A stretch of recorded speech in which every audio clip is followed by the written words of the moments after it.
straight from the heart. These brothers ain't playing, they're taking it far. From crazy confessions to stories untold. Raw SOS is unmissable. Took a long joy, we part of the crew. Raw SOS is waiting for you. Out of the west, they're here to stay. Tune in, turn it up, let's hit play. Okay, yeah. So Wes always feeds me with rough, fucking creamy shit all the time. Like this time round, Wes is feeding us with, what is it called, Wes? Dick Insider. Fucking hell, was she stick? Hold on, wait. We're not recording it. Are you fucking recording it? Yeah. Here we go. Episode number 9. Fuck yeah. Mad Monday sessions, Adam. Mad Monday. It's fucking mad, all right. Panthers won 4 in a row, 4 grand finals in a row, and we've turned this down a bit because we have a guest on the lounge today. And welcome, Mr. Little Shooey. Little Shooey complained about this techno beat on episode 2. G'day, So boys. turn up louder. Woo! Hey, fucking everything's throwing shit. Everything's thrown down. Anyway, grand final, we won up the fucking mighty Panthers. Go the Panthers, mate. So, Mad Monday. So Davo, like Dave will introduce, I call him the Shooey. And That's why people call me Little Raw Sos, yeah, because I'm little- your fucking younger brother. don't worry, you get Little a also, little Shooey. Here's your medicine today. Little Davo, he's on the couch. And we cheers are to Little Shooey. Little Shooey. Yeah, boys. And What we is have got that? strawberry milk again, same as episode 8, but we've just got heaps left over and no one else is going to fucking drink it, so let's go. It's not the It's best so after rough. 20 beers last night. And another I couple know, now. it's actually pretty good because it sort of like lines the stomach after all those beers we had at the grand final. I think it's going to get mixed in. Have you had a cement mixer before? No, what's that? Oh, I can't remember what the alcohol is in it, but you mix a bit of like a milky one in it. And it's like the acidic and the milky curdles in your mouth. Like, Yeah. you put it in your mouth and it goes all curdly and gross. So That was like the Alaskan Yeah, duck farts yeah. we Oh, had, yeah. where the Baileys was Yeah. all. It was like Well, that you had sounds to about right, whatever. Shoot it Yeah. and then Yeah. like chew it at the same time. It's fucking horrible. Yeah. Yeah, no, it was like, yeah, so I was fucking crook for, like, as I said on one of the podcasts, for fucking 3 days after Wes always does it to me. But anyway, my cousin last night brought out the mini beers. We had plenty of mini beers last night, but anyway, let's do a bit of a recap on the grand final. So that was fucking unreal. Panthers won again. Go the Panthers. 4 in so a row, good. mate. Fucking 4 in a open. row, and we're pretty biased on this podcast. I don't see many Melbourne Storm fucking jerseys around here. Fucking hell, Storm. But no, good game from both teams. Don't edit that clap out because that was part of my fucking talking Oh, right yeah, now. no, I'll get to that. But yeah, no, it was good. Panthers just smashed it. Anyway, I ended up down there last night, and there was like literally a 4-kilometre line to get into the club. And I went, okay, I'm just going to keep walking. And Wes walking. asked me, he said, oh, you coming? I'm like, nah, fuck that. I went and slept in the fucking swag. I'm like, He slept in the swag and woke up this morning I love it. complaining about how fucking shitty swag sleep was. no, And I was like, I had a mad it sleep. was good, but my missus stole me fucking blanket.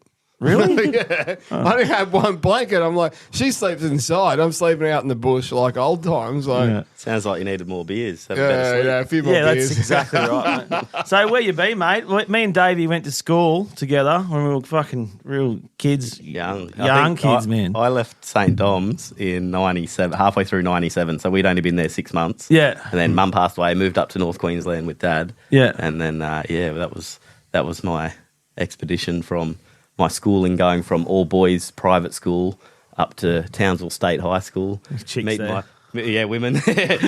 meet my first Indigenous people. Yeah. And, it was all sorts of, the moving First from Penrith all the way up to North Queensland. There's Yeah. a whole lot Man, of that would have been differences a up bit of there. a culture shock for you. Definitely, but I loved Yeah. it. I embraced it. I love the whole cultural But side of I things. suppose you'd be used to the heat in Penrith in summer. Like, so is it hot where you live and all that kind of It's stuff? ridiculously hot because you get more dry heat down here, whereas we're tropical Yeah, monsoonal you're like, rain, oh. like sort of November, January, February, March. That's our cyclone season.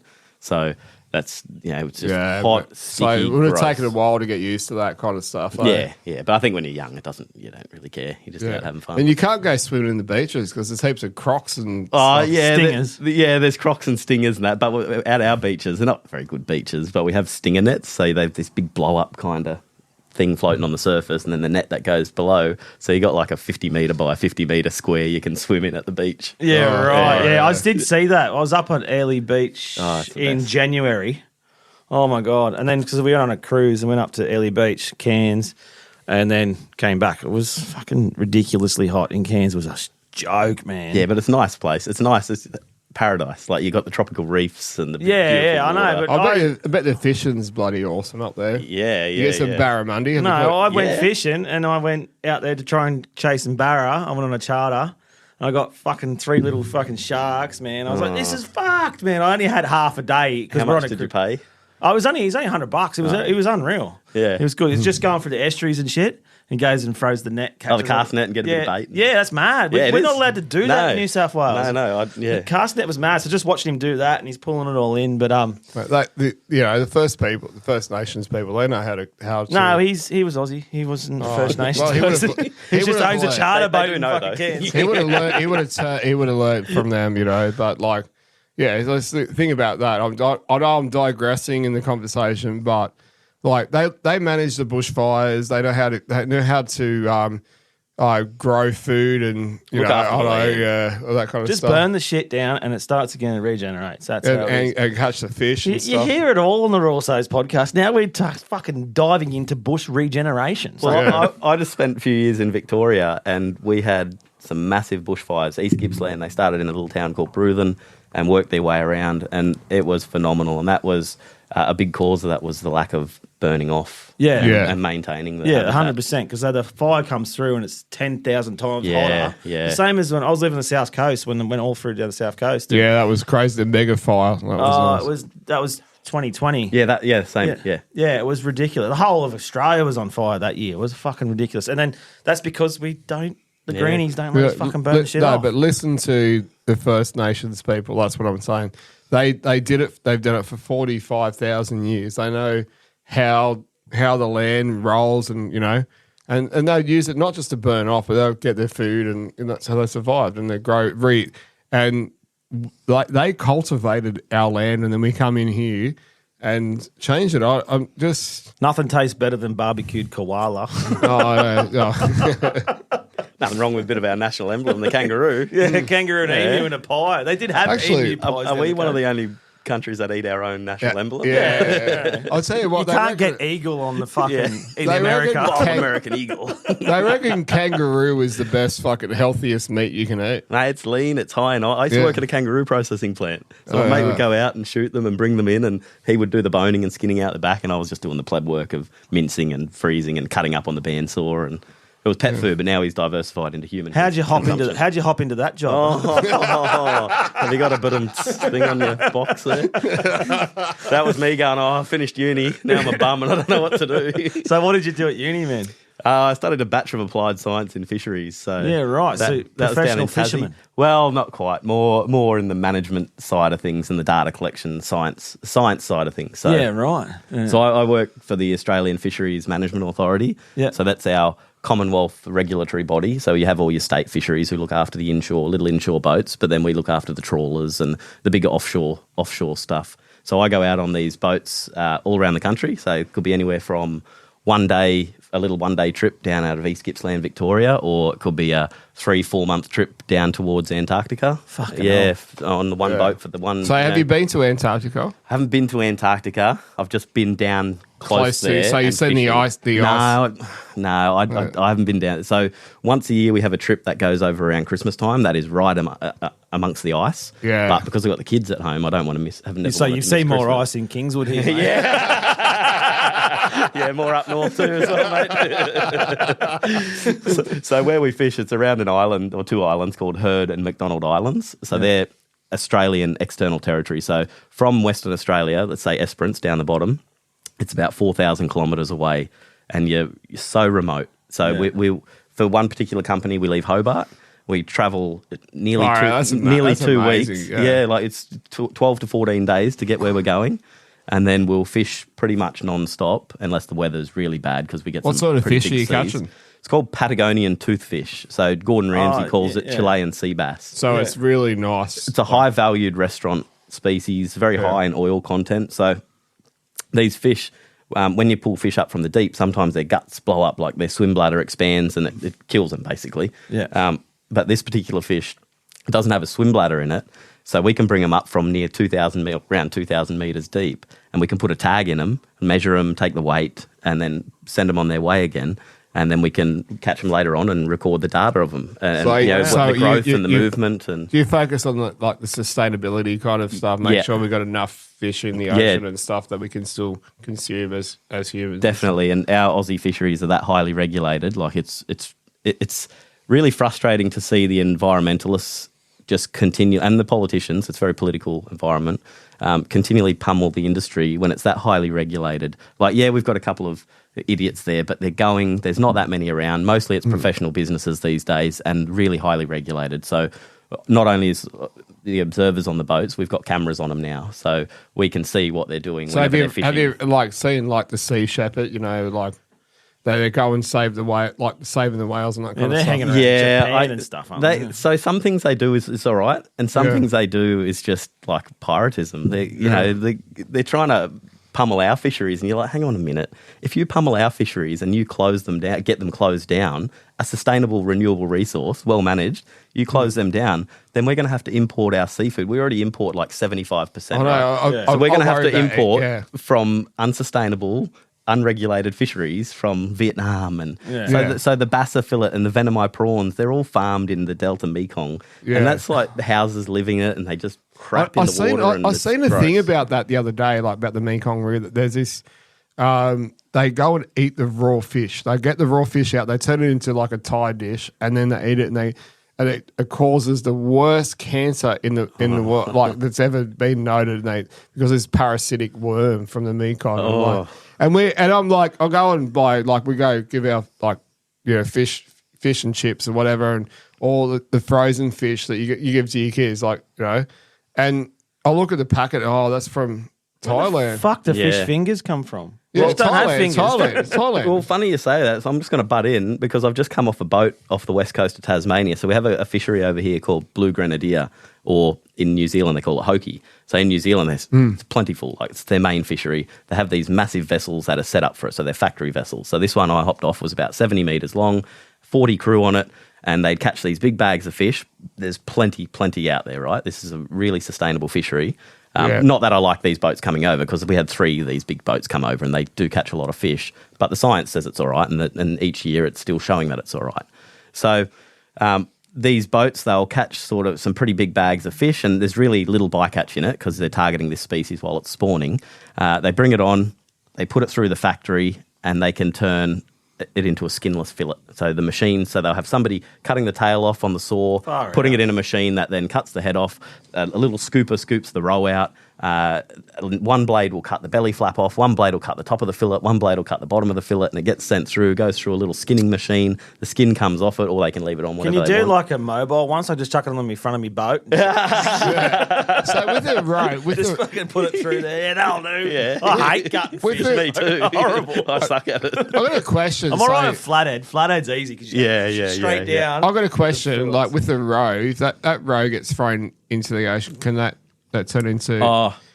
No, so the roe will be in different stages. So this is part of my job, is when I measure, each time the net comes up, I'll measure a certain amount of fish and bycatch and everything. And part of that is to measure, so I'll measure the fish, I'll cut it open, and I'll see if it's a male or a female and what stage of its reproduction cycle it's at. And then we jot all that down, and we can see at what stages throughout the season that they're... So once the roe is out, it's done. It's done. But what happens when the bag comes up, you've got a big bag of fish. If they are ripe and they're ready to go, it'll just all kind of squeeze out and mix in as well. Of course, they're mostly doing it stress-free. Talking about like the ocean, or certain species. That Wes and I discussed a topic about seahorses, right? Have you heard about that one? Like where the male actually gives birth? Well, I think I remember it from many years ago at uni, but I can't say seahorse male birthing is high on my knowledge list. So we know more about it. I actually had to shut up Google for a second, because fucking we know. You look at episode number 3, and the fucking man carries the babies in his nut bag. Bastard in the nut bag. That poor fucking bastard, right? Seriously. But no, I said they got it all wrong. So How do they know it's a male? How they know it's a And that's male? not just Hey, a Dave, female. pass that's the just beer the around. female Yeah, with the right. fucking Dave's on the beer run, right? extroverted uterus. You know, Dave's doing the beer. Dave's doing the beer run. Or was it just that was your theory? that was just my theory on the run, bro. On the fridge, there's a banana on the fridge there. Yeah, so Dave's just grabbing as a what do you call Grabbing it? A us a Sally. beer. I call it a Sally. I don't know. I'll make shit up there. A Sally? Saha. A Saha. It's like Jinitsu. Jinjitsu. Oh yeah.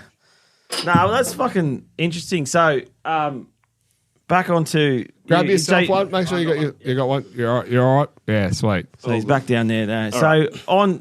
So basically, your job is just to get on a boat and fucking stay out there. So what's the longest stint you've done on a fucking a boat? Well, COVID came along. So generally these long trips down towards Antarctica, I heard in McDonald Island, they usually last around sort of 75 to 100 days. COVID came along and this particular vessel was leaving from Mauritius, so just off South Africa. Of course, travel was hectic, trying to get people in and out with quarantines and all sorts at the time. So I knew that I was going over there, probably going to do a couple of trips and maybe be away for up to 6 months. Ended up being away for 160 odd days door to door, and that involved 2 trips. In between the trips, we came into port, unloaded, but we weren't really allowed off the vessels. So we had about 20 days in between trips too. So we were there for a significant amount of time. So we tied up against a secure wharf, so a fenced off wharf.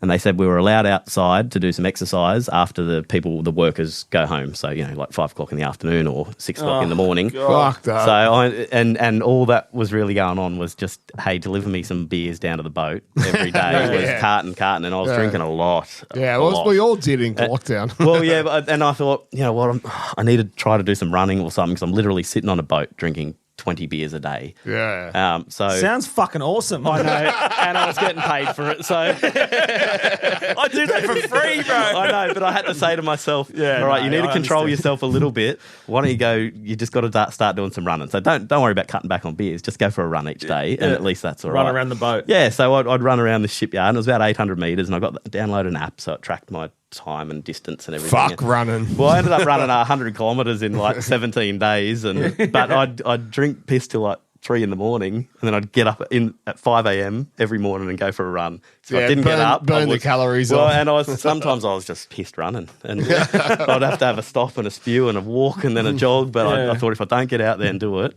then I'm. So being out there that long, you would have seen some pretty rough oceans, bro. Yeah, definitely down where we go on those long trips too. So some of the biggest seas, I'm on big boats though, so it's not too bad. So the vessels I go on are around about 70 metres long down in those ones. So the biggest seas I've been in would have been close to around the 18-metre mark. Fuck! Yeah. I was getting seasick at a 3 metre on the fucking Royal Caribbean. I'm like, oh, I'm watching this shit. But 18 metres, bro. I get like you're fucked literally up, going up it, and then you look down, you get over the top of the peak of it, the wave, and then you look down, and there's another one just like high above you. I seriously, I got And fucking. you just go really slow into I it. got fucking seasick taking the canoe out to Warrington Lake. No, that was On from the carp. eating the carp. I remember going down to Werrow Lake to take the dog for a walk one day, and just being like a 9-year-old kid, not really having an awareness about me. And I rocked up next to a bloke trying to fish for carp. I just chucked the stick in the That water. was The dog probably jumps me. in, and he looks at me. He's like, "That's good for the fishing." I'm like, "Oh, sorry, Sorry, I'm just taking the dog for a walk. I don't even think about that. I was 9 years old, mate."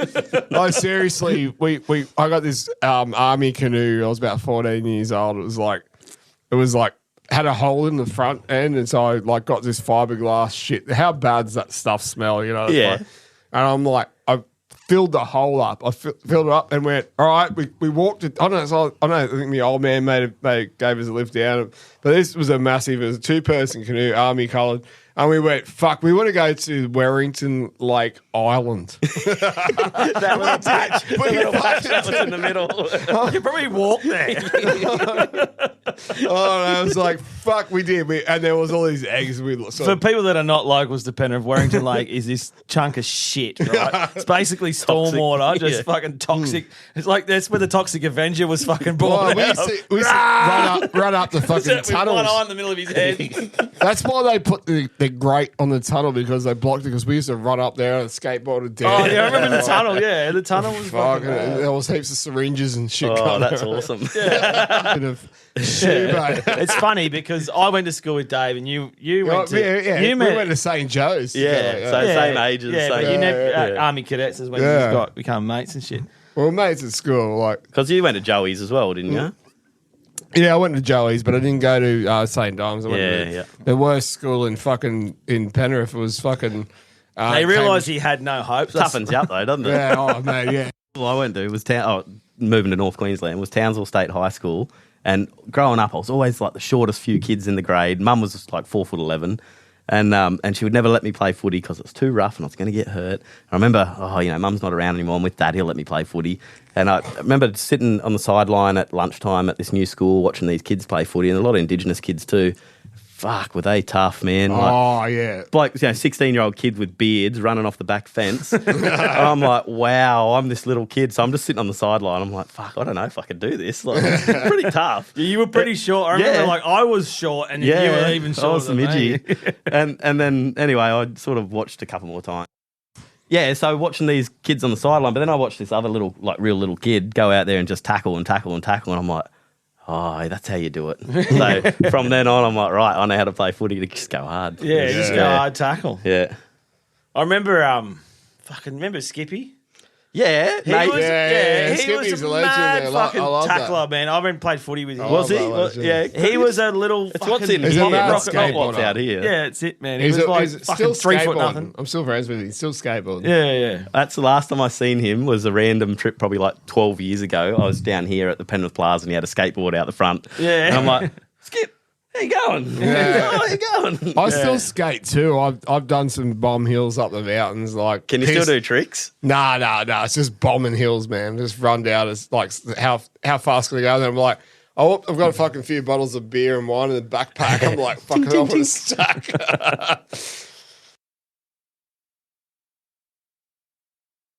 Oh, it's the West taking over the scene. Out of the West, the ultimate team. They're bringing the heat, bringing the noise, breaking down barriers, making some noise. Unfiltered, uncensored, straight from the heart. These brothers ain't playing, they're taking it far. From crazy confessions to stories untold. Raw SOS is unmissable. Took 'em all to join, be part of the crew. Raw SOS is waiting for you. Out of the West, they're here to stay. Tune in, turn it up, let's hit play. And we are back again. And we've had some technical difficulties once again. There'll be single. nothing new with that. So, how you going, bro? All right, mate. All right. It's just like, oh, there it goes again. That's all Oh, right. fuck. We just had another blackout. Can you stop moving? Don't move. That's the the HDMI cable or something. But Yes. anyway, it's going to make it. It's going to be a bit like a fucking disco. This episode Strobe or light something. going off. Right. Anyway, so this is episode 9.1, right? But this is a 2-part episode. So we had Mad Monday celebrations where we'll sort of get into that a bit later. But first things first, because it's a half of a new episode, right? Because we're going to put this into 2 sections, but we'll release it in 1 episode. I think. What do you reckon? Yeah, I reckon. Yeah. Yeah, do that. Anyway, so it needs to start with a new drink. We can't fucking break traditions. So here we go. I have got probably one of the best tequilas in the world. Oh, here we go. Fuck. Red Hat tequila. Shit. He likes giving me fucking tequila, I tell you. I know. Did we have tequila last week? Oh, Yeah, no, we that had was strawberry We milk. had strawberry milk tequila. Yeah, but this one is the worst tequila ever. So we're going to do this properly, right? I've lost the Red Hat. I don't know where that's gone. Stop fucking around with the lights in here. Anyway, I'll just pour a little bit in there. Pour a little bit in there. Right now, fucking lick the back of your hand. You need to hold that. So we're going for the traditional lick, sip, and suck, right? Fuck. So All a right. bit of salt. I'm not licking your fucking hands. No, don't lick my hand. Lick your hand. Right, lick your hand. Right. All right, bit of salt on there. Oh shit! That's like the beach, man. Like this is fucking up this lighting. So I don't know. I'm just gonna try and figure something out here. But anyway, that's all right. So we spent the last 3 hours trying to work this shit out, and then as soon as we press record, bang, It's something just fucks up. fucking- it's Anyway, good. lick the Murphy's salt. Law. Lick the salt. Drink this tequila. Suck the lemon. Oh, fuck. It's like medicine. That, my friend. Oh, fuck. Didn't how even you do taste it. Didn't even taste it. Really? It just went straight down the gut. Straight down in the gut. You're not supposed to do it intravenously. So, yeah, so by the end of this, if we have any more of those fucking things, it'll be a bit Yeah. messy. Like, I know, like the Mad Monday celebration, seriously, like, it was great. We had Little Shooey. Yeah, hold on. Wait. Yeah, well, you go. Sorry. Yeah, and it was great until I don't even remember the end of the podcast. So now I've got one back on you because I did this at when I was up at your place. I got too pissed and didn't get to finish the rest of the show. So guess what, Yeah. Adam? Welcome to the complaints department, where we listen and find a way to mend your frustrations, concerns, and discontent. We're here to help, just let it out and vent. So sit back, relax, and let's commence. The complaints department is here to make sense. The assholes apartment. Adam was fucked the other day. I love this reggae song. Where we listen and find a way to mend your frustrations, concerns, and discontent. There you go. My frustrations, concern, and discontent was that you got absolutely fucking munted, and we were both pretty fucking hammered. We had a guest sitting on the couch. We had him ready to rock and roll, and he got about halfway through the situation. He's just like, Yeah, and then Wes sends me a video. I've seen it the next day. I've got my headscarf hanging over my face, and because I'm like, and I'm going, just get fucked. Leave me alone. I know, and he had to carry me out. To the And anyway, car. everyone knows Adam on here because most of the people who listen, and if you don't know him, then basically if you do know him, you would have seen that before. But it's from everyone. Everyone's the same. And so yes, we are 1-1 now on the Get Fucked Up and Don't Finish the Show podcast. Yeah, well, we done back-to-back podcasts on grand final day. Like that was it was pretty gnarly. And yeah, so where did you end up after the grand final? Was I ended up down there partying with everyone on Moggle Road, just fucking pumping as a fucking. I was like, yeah. There's some funny videos up there. I might have to share some on our Instagram and stuff. yeah, but, we'll throw some of that up on Patreon, I think, as well. That's pretty funny. yes. Well, we'll give that a crack. But anyway, I did make it on someone else's video, and they've had like 10,000 hits. I'm famous, and I just went. We're on the grand final. Yeah, but you were telling everyone about the Raw Sos podcast. Yeah, You were it was. like, It was. this is great. Yeah, I put that on the business account. Not that we have one. Anyway, so yeah, another big gig last night, mate. Yeah, Working away. just working at the local whiskey bar. It was pretty cruisy gig, but it's always late, and I was getting home late. And as I said in the last podcast, it's like one of those things. I was just doing a bit of audio mixing, and I got home and I just needed to chill out, so I turned on the iPad and found a fella which I've been talking about for a while. His name's Rick Rubin, and he does podcasts. He's been like this guru for like all the famous musicians, like since like the 60s and stuff. And yeah, so I was listening to a podcast. He interviewed Jim Morrison from the Doors. He's like a medium, is he? Yeah, no, he actually had original footage, not footage, original recording of Jim Morrison talking about the Doors, and when they'd been sort of half sick. They hadn't made it to the stages they were when they got really famous. It was just before that. And so he has all this. He'd been interviewing like all these famous people, musicians, actors, and everything for like years and years and years. And that was just one of the ones he put up there. And it was like it was really interesting listening to Jim Morrison talk and stuff. And but yeah, so I just sort of chilled out when I got home, and then I looked at the clock again. I was in bed at 4 a.m. 4 a.m. Like You're good at the 4 it's a.m. becoming a thing now. Yeah, It's and you can't blame fucking daylight savings for it because that was last week, mate. So. No, but you know what a good thing was that but when I left work, like I left like just after midnight, I kind of felt like it was still 11 a.m. So I felt like I had an early mark. My body still hasn't adjusted to like the daylight saving time. Does that? Why do we have daylight savings? Well, I think it was one of the things was that so it made work a bit more productive. So if there's more out like sunlight, you can like in a job you're working. So you start in the dark a bit more. Yeah, so you can. It makes it more productive. I think it was a capitalism thing. I'm sure it was. Yeah, I'm sure it was. And but also like.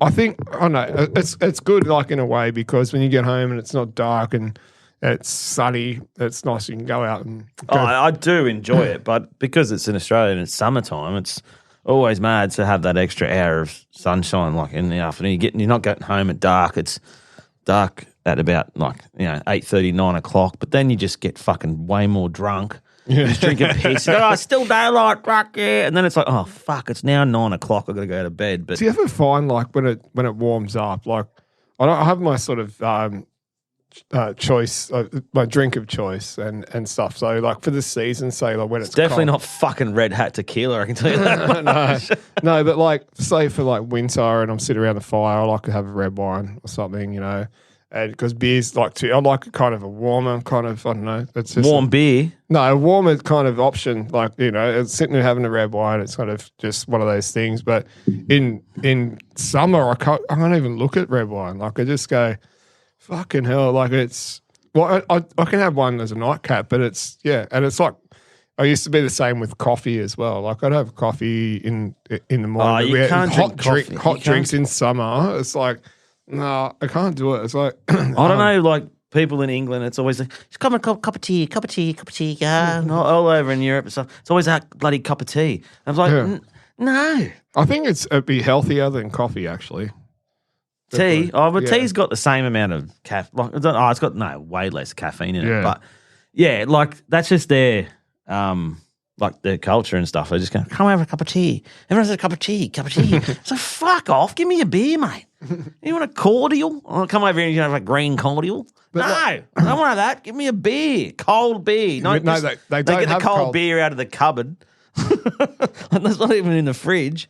Next to their washing machine that's in the kitchen. They don't even have a laundry. Fucking get a laundry, England.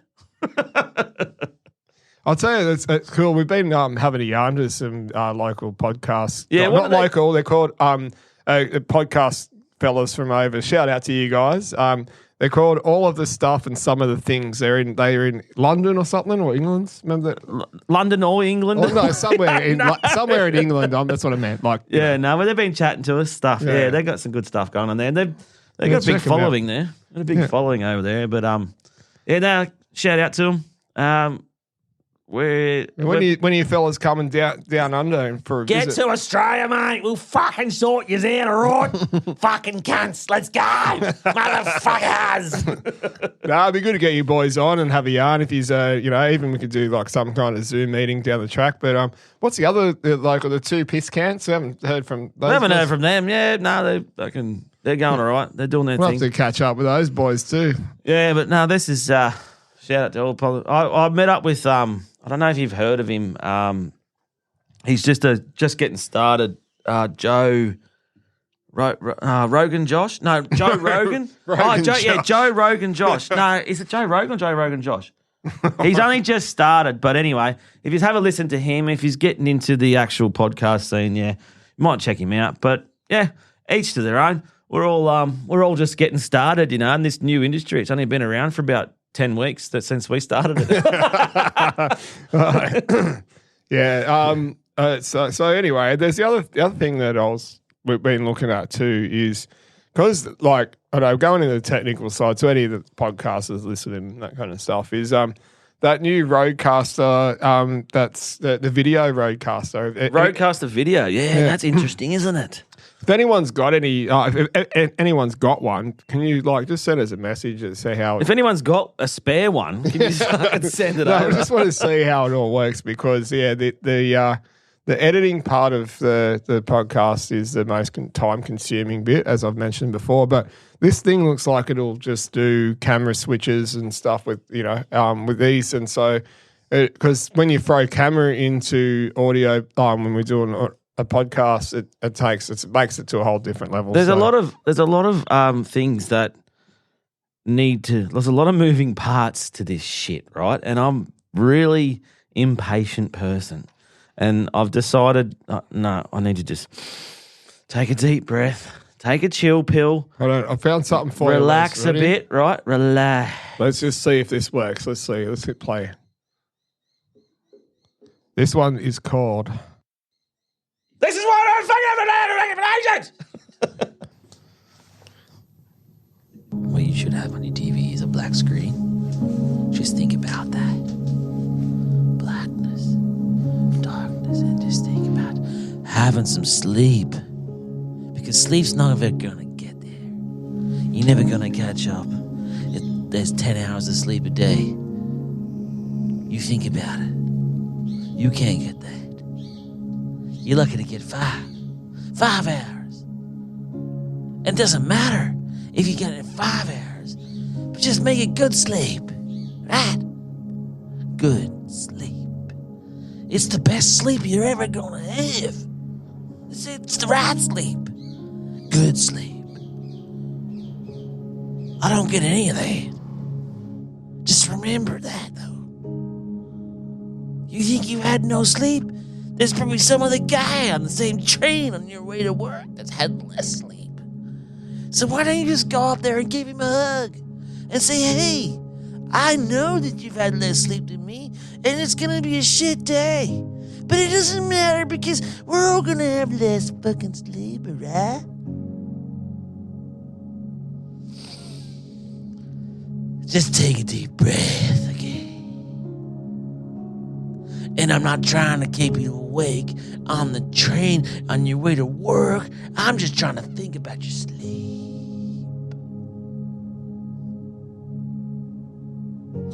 Actually, I almost just went to sleep when I was thinking about the sleep. Because I need to sleep, but I don't have the time. You're only here for a good, 70, 80 years, or whatever, however long you live. Some people are that lucky to live to 100. How much sleep have they missed out on? You remember that? 100-year-old people have fucking got no more sleep left. Until they die. When they die, they get to sleep. You don't get that. But just remember. Yeah, that's past the sauce. That's some of his stuff, right? Like, seriously, like... he is an absolute fucking nut job. Yeah. But we love him. Thanks for your input, pasta sauce on the raw sauce. With the raw sauce or the raw sauce? I do. I love his name. It always makes me feel like I think he's eating spaghetti, but... No, it's like you spelt it last episode. But anyway. I had a spelling bee. Yeah, spelling bee. Had him past his first spelling bee last time. But yeah, that's our mate pasta sauce there. And just a word of warning. Just I know you might be listening to this when you're driving. He might put you to sleep. Yeah, so probably... Probably better get yourself some no doses. I was just about to say the same thing. Put two no dos in a fucking triple decaf. No, not a triple decaf. Put 2 no dos in a proper fucking just be careful of your macchiato. Kidney. Just be careful of your kidneys after that, right? Yeah, don't piss yourself and fucking just keep a good look after your heart, all right? So don't let pasta sauce put you to sleep, man. Yes. No, he's a mental job. And just random dude, he just keeps sending me all this shit. And, he's a funny we fella. love your pasta sauce and make sure you send us some more stuff. Just remember, Jesus loves you, baby. I found another one. He sent us another one. It only goes for a minute. I'll just play it. Hold on.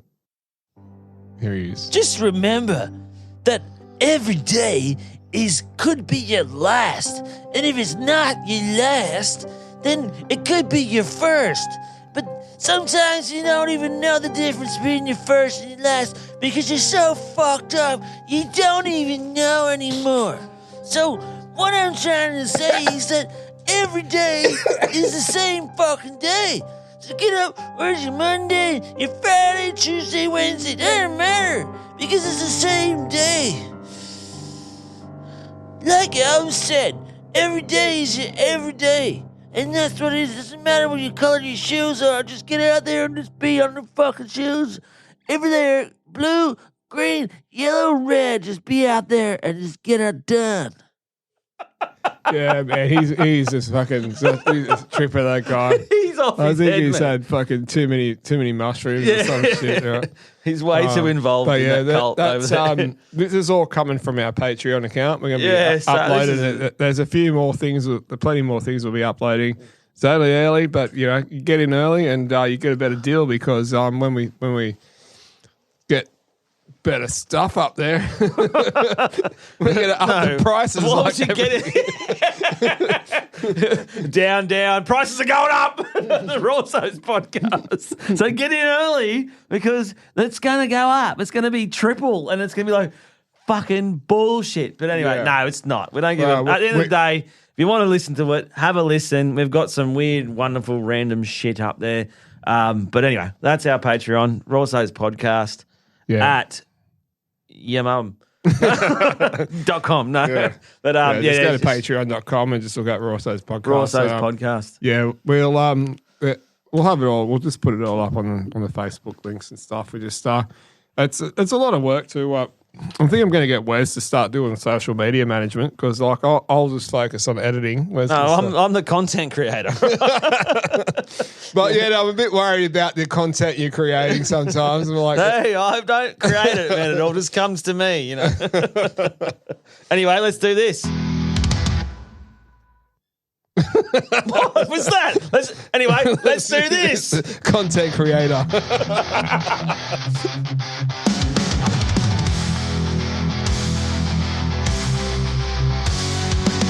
Throw your worries away, chuck it in the fucking bucket today. Let it all go, don't let it stay. Time to move on, go on, May. No more stress, no more pain. Toss it all out, let it drain.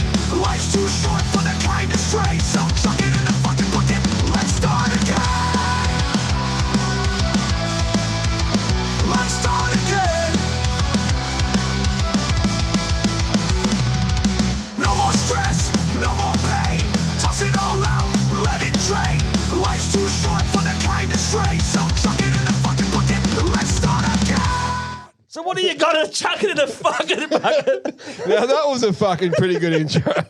I lost me fucking headphones then.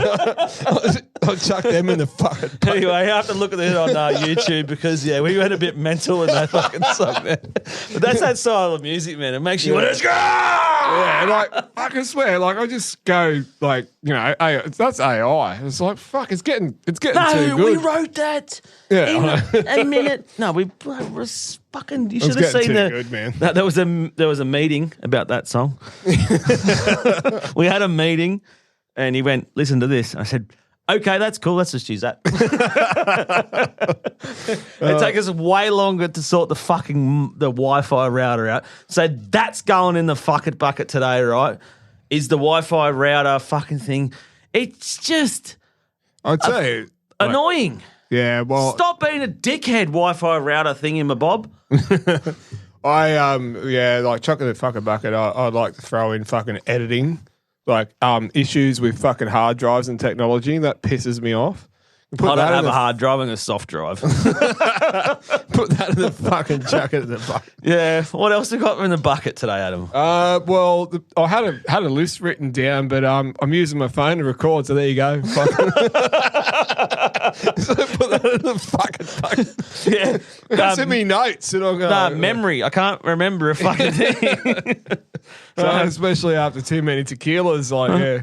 Oh no, there's a few things. What else did I had a few fucking. I always come up with these ideas, but you know what? I reckon you throw dementia in the chuck in the fucking bucket. Yeah. Fuck. No, that's, yeah, they can definitely go and get fucked up. Yeah, That's fucked. Yeah, because I can't remember fucking if I tied my shoelaces up right, or if I can tie my shoelaces up. You've never been able to.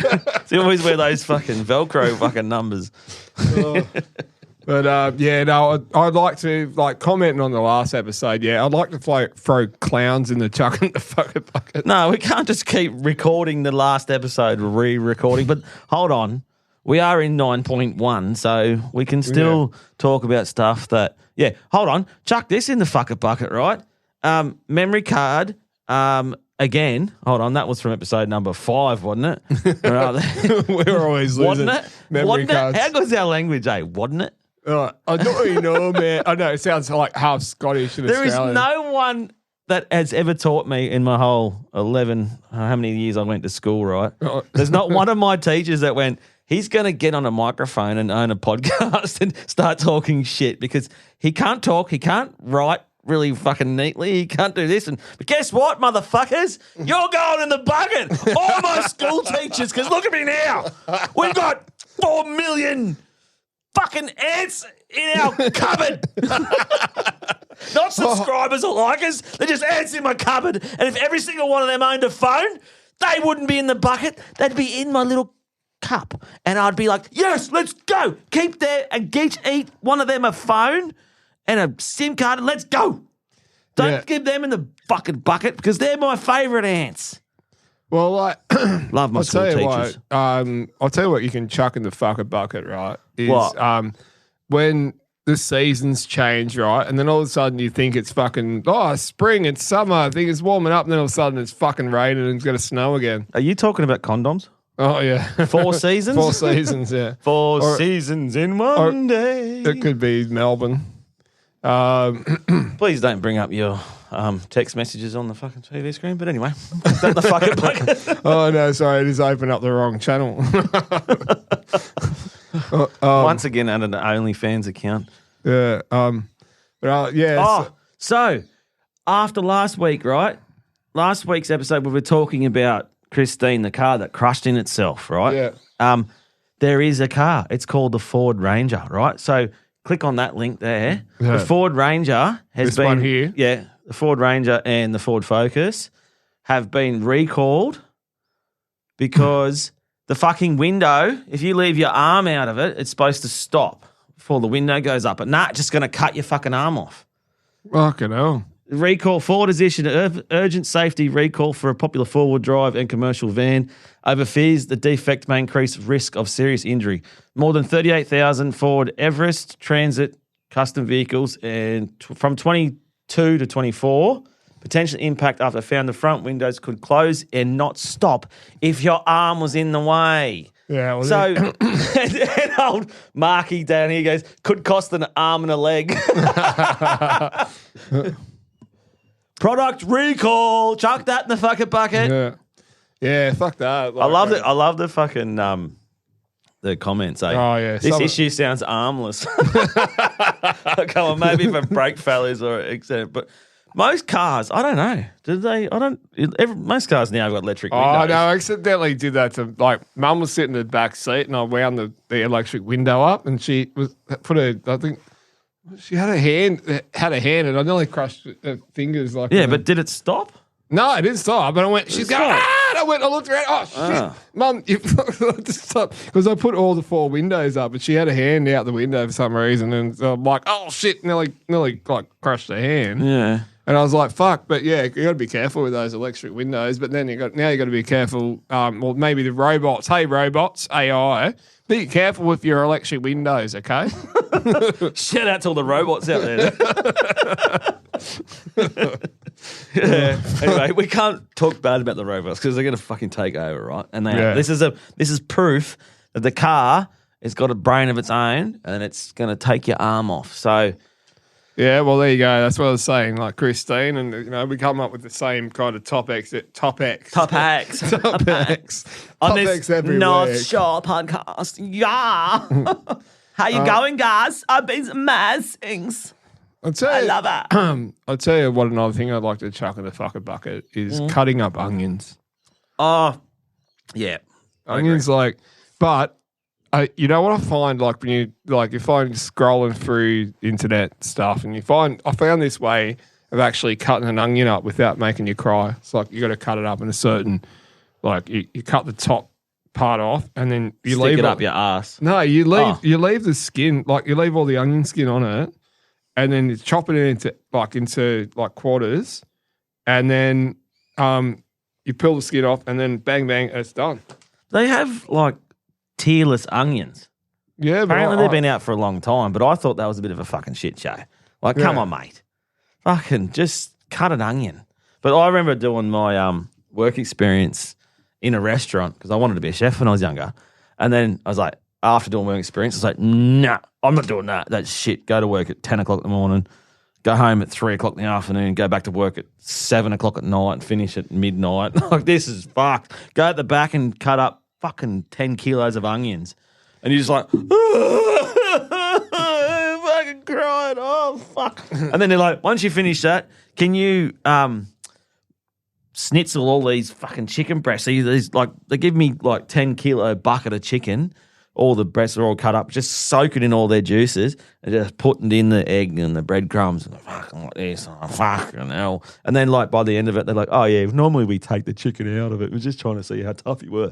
I'm like, yeah, I'll fucking frostbite on my fingers, you fucking assholes. So I was like, nah, I don't want to be a chef. That's shit. Chuck that in the fuck it bucket. But no, shout out to all the chefs there. I like good food, but just be good at it. If you don't want to fucking do it anymore, go find something else to do. So seriously, you got all these fucking shit restaurants. Stop being shit. If you don't want to cook, fuck off and do something else. Go and pick up my dog shit or something. Whatever. But just fucking stop cooking shit food. Yeah, no, it's It's different. If you're a chef, passion, put a fucking bit of effort into it. Like, we're paying fucking good money. like where I work, like, you know, so I said to him, I go, can I just get less cheese on the pizza? Because I tell you what, I'm going to say less pizza- cheese on me knob. yeah, I know.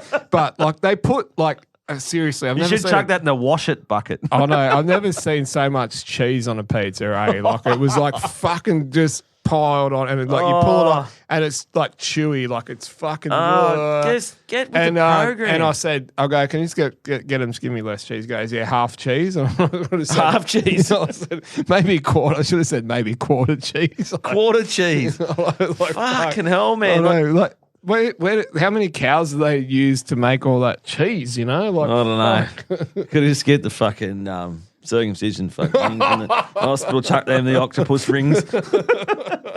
Chuck them in the fucking bucket. But yeah, no. It's like someone's cooking a mad feed, eh? I know the smells around this part of It smells like India. I was going to say this part around Mumbai. It's fucking amazing, all right. So it does, yeah. And then last week, new neighbours moved in the back fence. The Afghanis or something. Fucking, they were cooking something mad. I just stuck my head over the fence there. just after you'd passed out and I sent you home. Bye, see ya. Like, no, I said, what's cooking? Oh, fuck. You're holding the cast for a second because I'm getting a beer. No, they gave me a whole plate of food. It was unreal. And I was like, that's mad. Having good neighbours, like, they're pretty good people. We've had a few shit neighbours in the past. Not here, but they've been pretty good. So... yeah, we're not putting them in the fucking bucket. Keep sending over the lamb koftas and whatever it was you would do, but fuck, they know how to cook rice. Every time I cook rice, I chuck it in the pressure cooker. No, I chuck it in the fucker bucket. It's literally a fucker bucket with a lid on it, and I put it in the pressure cooker, and I just let it go, and then wait for it because you boil it on the thing, it all sticks together. But these people, they know how to cook rice properly, and we don't. Us white fellas. We need white rice matters, okay? White rice matters, and fuck brown rice. It's shit, and it takes twice as amount of time to cook. Fucking white rice matters, and these fellas over the back fence can cook white rice how it's supposed to be cooked. So that's just remember that, everyone. Fucking move in next to an Afghani, and he can teach you how to cook rice. I went over and asked him. He goes, I don't speak English. I went, righto, brah, thanks for the rice and the koftas and the little lamb things. And fuck, they were delicious. That's unreal. Like, you move in, I do the same. We done it. There was some concreters working next door, and when I was cooking fucking chicken wings and stuff like that, and then was just like, fuck, we had the heaps left over, so we just chucked them over the fence. All the boys are there working. They're fucking slaving their ass off. We've done concreting before. You know what that's like. I said, hey, I've got all these chicken wings. You just want some? Yeah. And they said, oh, no. I said, just take them. Eat them. They come back, and they're all gone. Well, we probably got chucked them in the bin. Someone doing a burnout in the background here. They probably chucked the chicken wings in the fucking bucket because they weren't halal. I don't know. How do you make a chicken halal? I don't know. Tell us. I haven't got the punchline yet, but That's a good joke. kick him in the cunt. I don't know.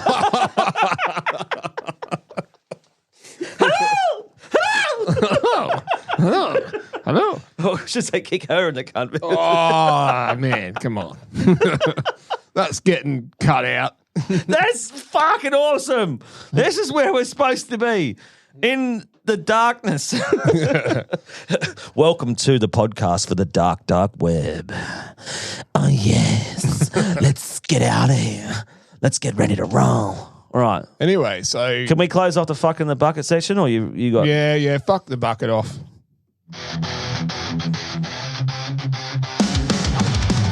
I needed some notes for that. Throw your worries away. Chuck it in the fucking bucket today. Let it all go, don't let it stay. Time to move on, go on, play. No more stress, no more pain. Toss it all out, let it drain.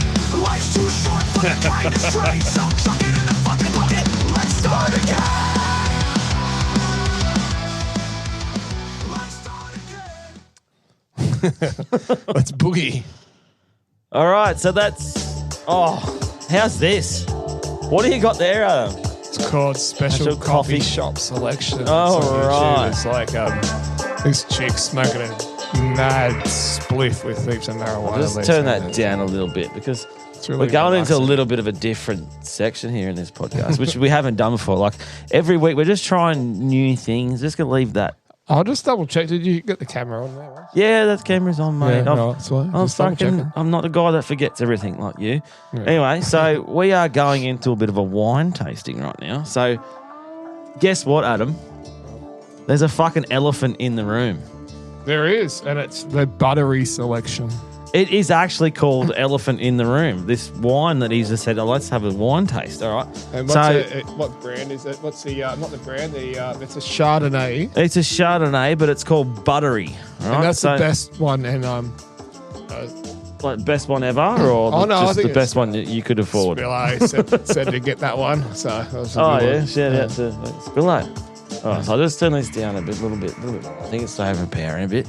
All right, so yes, buttery Chardonnay. So we're going to a wine taste, Yeah, right? so if you go for any Chardonnay, look. Do you fill it right up to the brim, like right up to the top, or is that If enough? you want, well, that could be a Scottish glass if you fill it to the top. Is that how they do it? Yeah, Oh, right. Scottish like to. Yeah, like then they fucking deep fry it. Anyway, elephant in the room, buttery Chardonnay. So now we're going to just like... So he gives himself a bigger glass than me. No, this fucking slab's unlevel. Yeah. It's not level. So. All right, bottoms up. You can't scull this. You got to sniff it. Oh, really? I don't mind it. That's fantastic. I don't mind it, actually. It's not bad. This is a different one to what I normally Yeah, I do. don't really drink fucking wine, eh? I like it. That's nice. It's like, do you get Are that you- sort of oaky kind of flavour at the end of it? So that's why I like it. It's got this oaky flavour. Oh, they said buttery, so I'm going to butter you up, Wes. Mate, to be honest, I reckon people that do wine tasting are fucking idiots. Like, they got no idea. They go, oh, can you toast the pepper aftertones? Oh, good. Give me some pepper. Actually, I love wine aftertones." tasting. It's fucking unreal. I like But I tasting just wine. don't like tasting wine and like people taste it and then spit it in a bucket. It's like, you know. Spit it in the fucking bucket. But like, seriously, you like if you're gonna taste wine, like enjoy it and drink it. Like, how many times have you been to a winery and actually got pissed, Wes? Very rarely. Before we had a child, me and my wife did. We went on a bus to Hunter Valley, and we went about 5 or 6 wineries on a bus tour thing. It was unreal. You get to drink it, and then you buy a couple of glasses. Did while you get you're a drink it? Did you spit it out when you drank it? No, who does that? I know, but that's what they do. In some places, they got the little spit bucket. Like, Yeah, you do that in the fucking shit beer Olympics. And you get a spittoon, like Jimbo said. But no, I don't know. Like, why would you spit it out? There's something floating in that. Did you take the cork out? Oh, there was no cork in it. oh yeah, I've done that plenty of times. It was the shadow of the button fucking off the road cars. I'm like, there's something in me wine. Wine. Need We'll some we'll have to get Jimbo back on for another shit beer Olympics soon. We should get him on for wine tasting. I reckon he's got no idea about wine. Yeah, that's Yeah, we'll blindfold him. Yeah, and we'll put get- him we're into gonna- shit wine tasting. You're I up, would just get Jimbo. passion pop. Fuck it.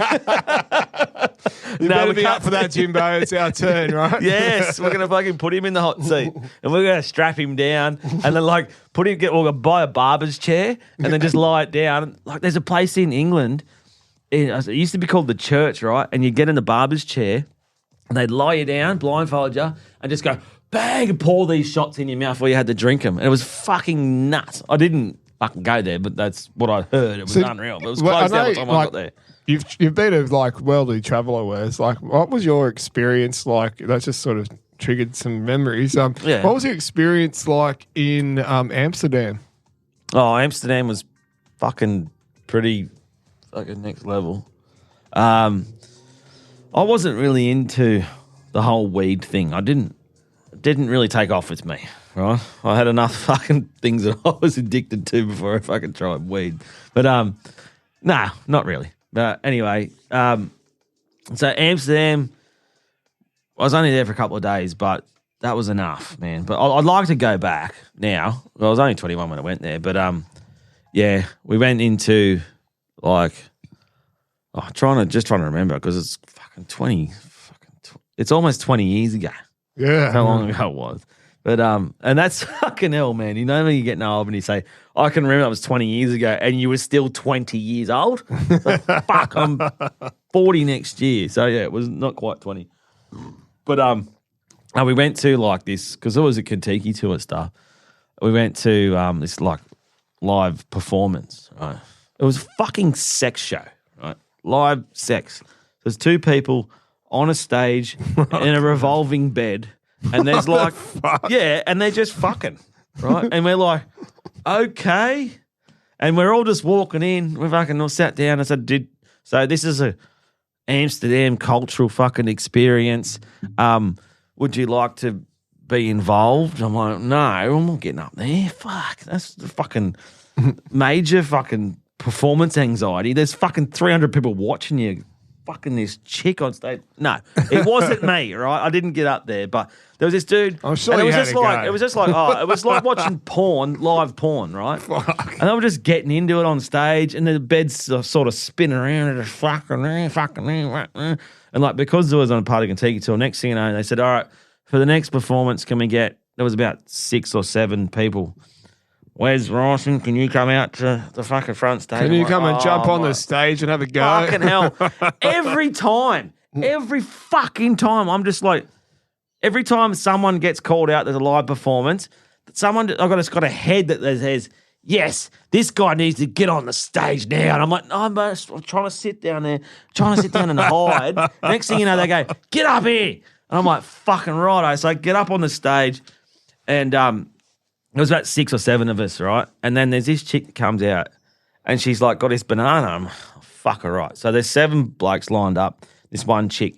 She lies down on the stage. Right? She lies down on the stage, sticks the banana like straight in there, right? And we've got to put our hands behind our back, right? And I'm like, I was like last in the line. I'm like, I'm not going last, bro. I fucking pulled my mate and I said to him, like, come over here. Got him in front of me. And I jumped in front of him, sort of jumped the queue, so I wasn't the second last. So I had to basically, with hands behind your back, you had to go and have a bite of this banana.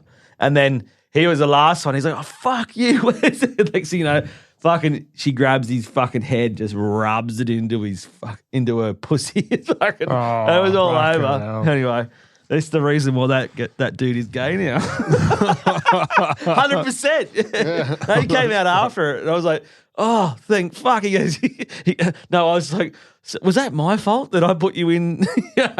Nah, he's a good bloke. But anyway. It was funny. And next thing you know, no, hold on a minute. I haven't finished.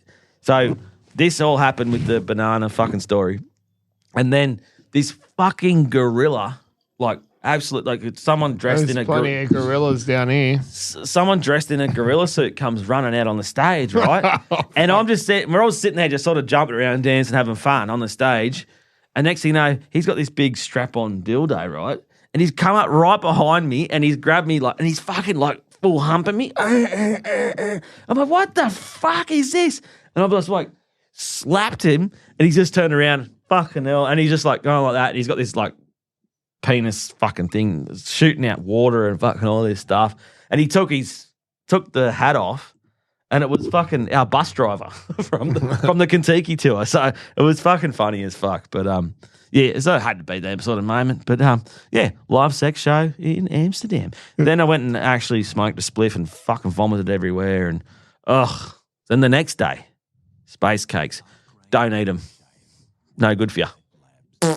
End of story. Yeah, that's what I was getting at. I wasn't going for that story. Yeah, first. no, well, this one was in my head. I was like the one that I was. That's the first time I've ever heard that story. Fucking hell, Wes. Really? The one I heard was the space cake story, and your friend on the Kentucky tour. Oh, yeah, we were all standing around in a circle, right? And we're all just dancing at this nightclub. And this dude, he's like a philosopher. He's a really smart sort of guy from Brazil. And he's like, didn't drink, didn't smoke, didn't do anything. And then, so he said, I've been drunk once, I've been stoned once, and the only thing I haven't done yet is have fun. But he goes, no, he's just like trying everything out. So he said, and then he goes, today I will eat 2 space cakes. And I said, fucking righto, bro. Good luck. Anyway, we're on the dance floor, and he goes, I ate 2 space cakes, nothing happened. I said, okay, just give it a minute.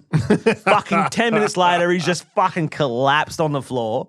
And we had to carry him out. And I'm like, fucking, everyone else is like, did he be right? I said, no, he's fucking one of us on our fucking tour. We've got to look after him. So I got him a fucking cab, and I told the cab driver, fucking take him back to over there, which I didn't know where the fuck I was going. And he said, do you know where it is? He says, yeah, I'll take him back. And then he got him back and fucking basically threw him out of the cab onto the fucking doorstep of the fucking hostel we were staying at. It was fucking funny. But yeah, literally just went bang.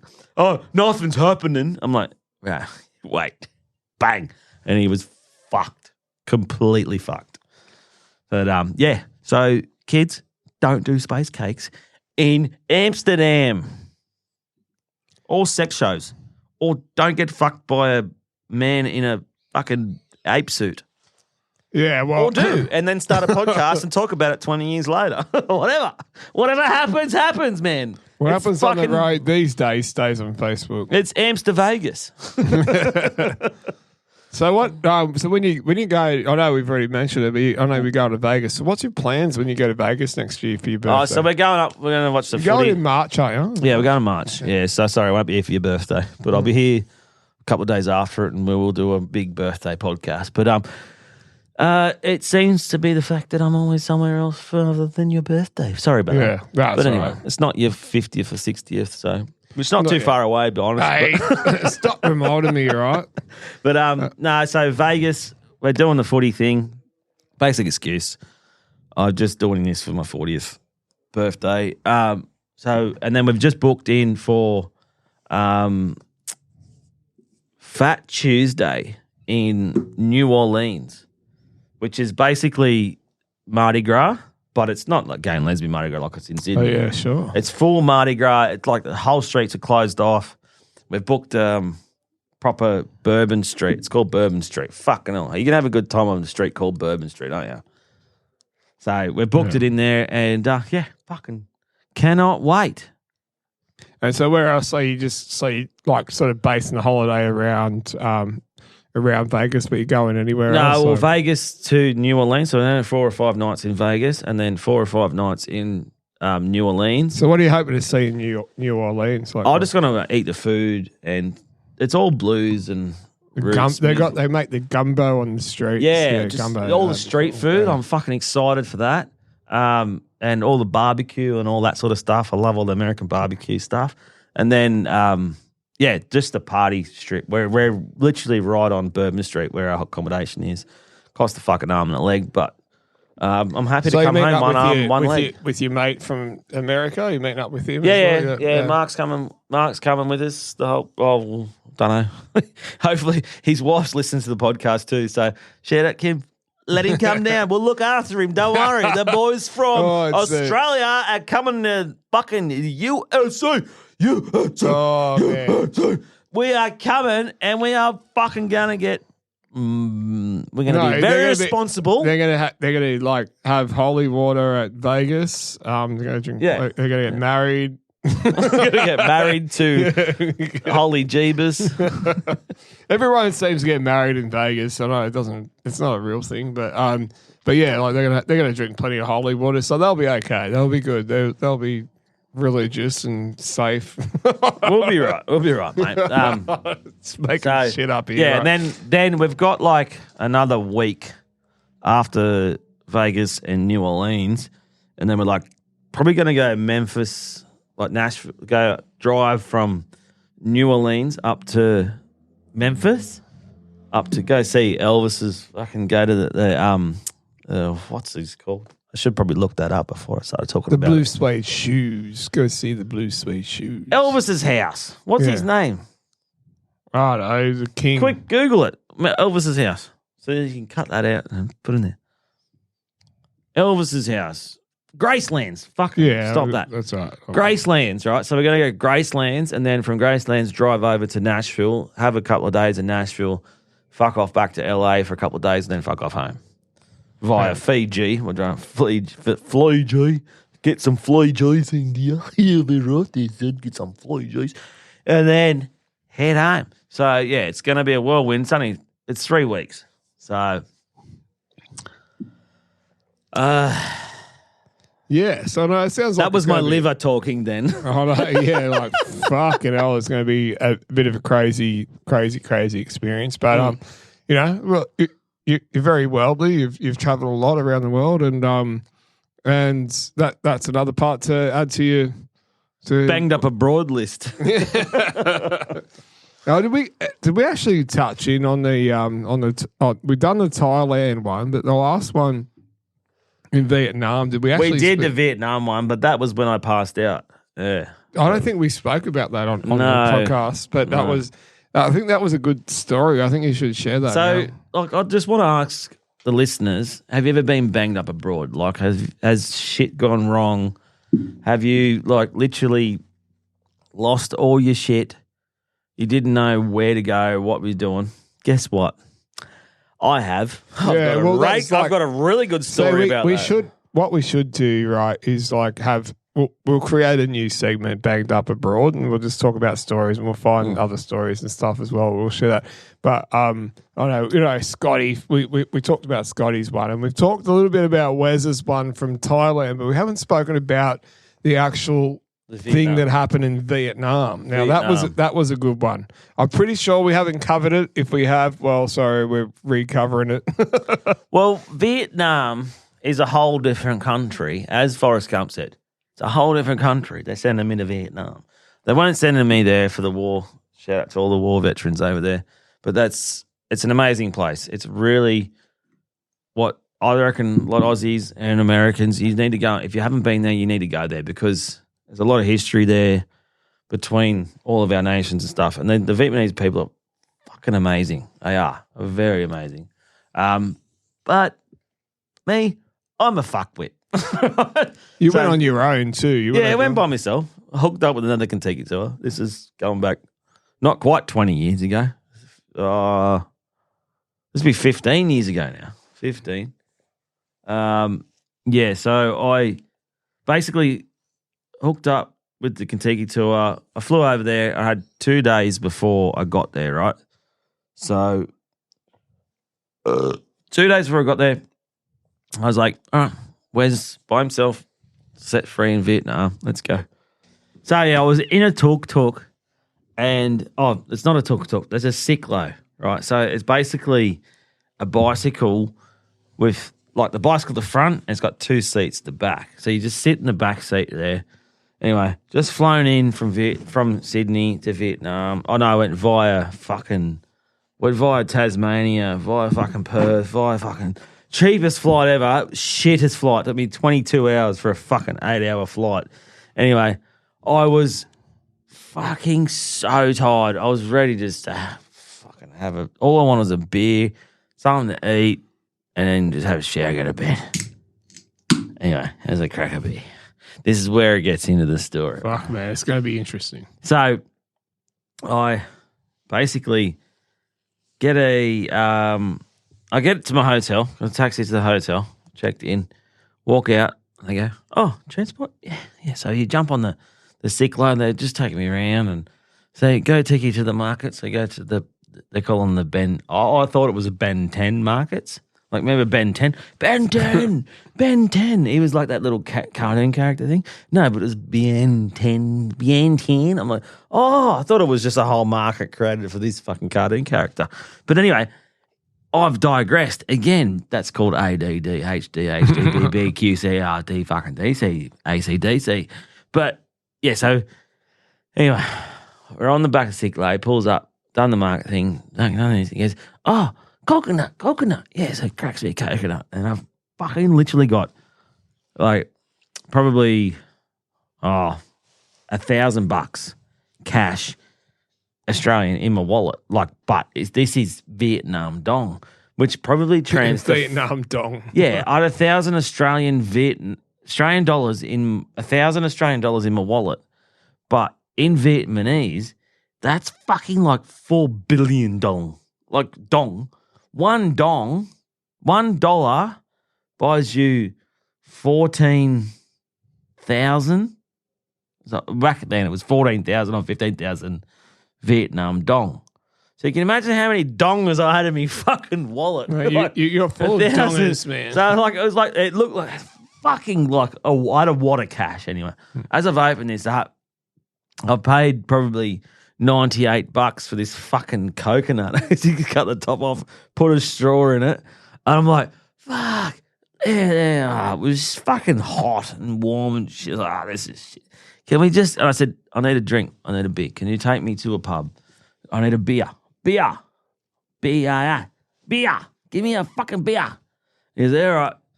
Anyway, so we find this place, and on the way there, he's on the phone. I can hear him. And that translates into Vietnamese as this fuckwit has got a shitload of cash in his wallet, and we're going to rip him off. All right. So here comes the rip-off part, right? So I said, all right, take me to somewhere to eat food. I went food, like done the food, and beer. I need a drink. Ah, yes. And the next thing you know, his mate rocks up. And his mate speaks a little bit more English. He says, oh, my friend, he broken. I was like, oh, right, okay. So I said, can you understand? Food, beer, let's go. And he goes, all right, you hungry? Food, beer. We're doing like fucking motions. I'm like, rubbing my belly, going, I'm fucking starving. And I need a beer. I was tonguing for a beer. Anyway, we get to this fucking place, right? And it's like, they took me way, way away from where I was staying. I was like, oh, I had no idea. And sat down.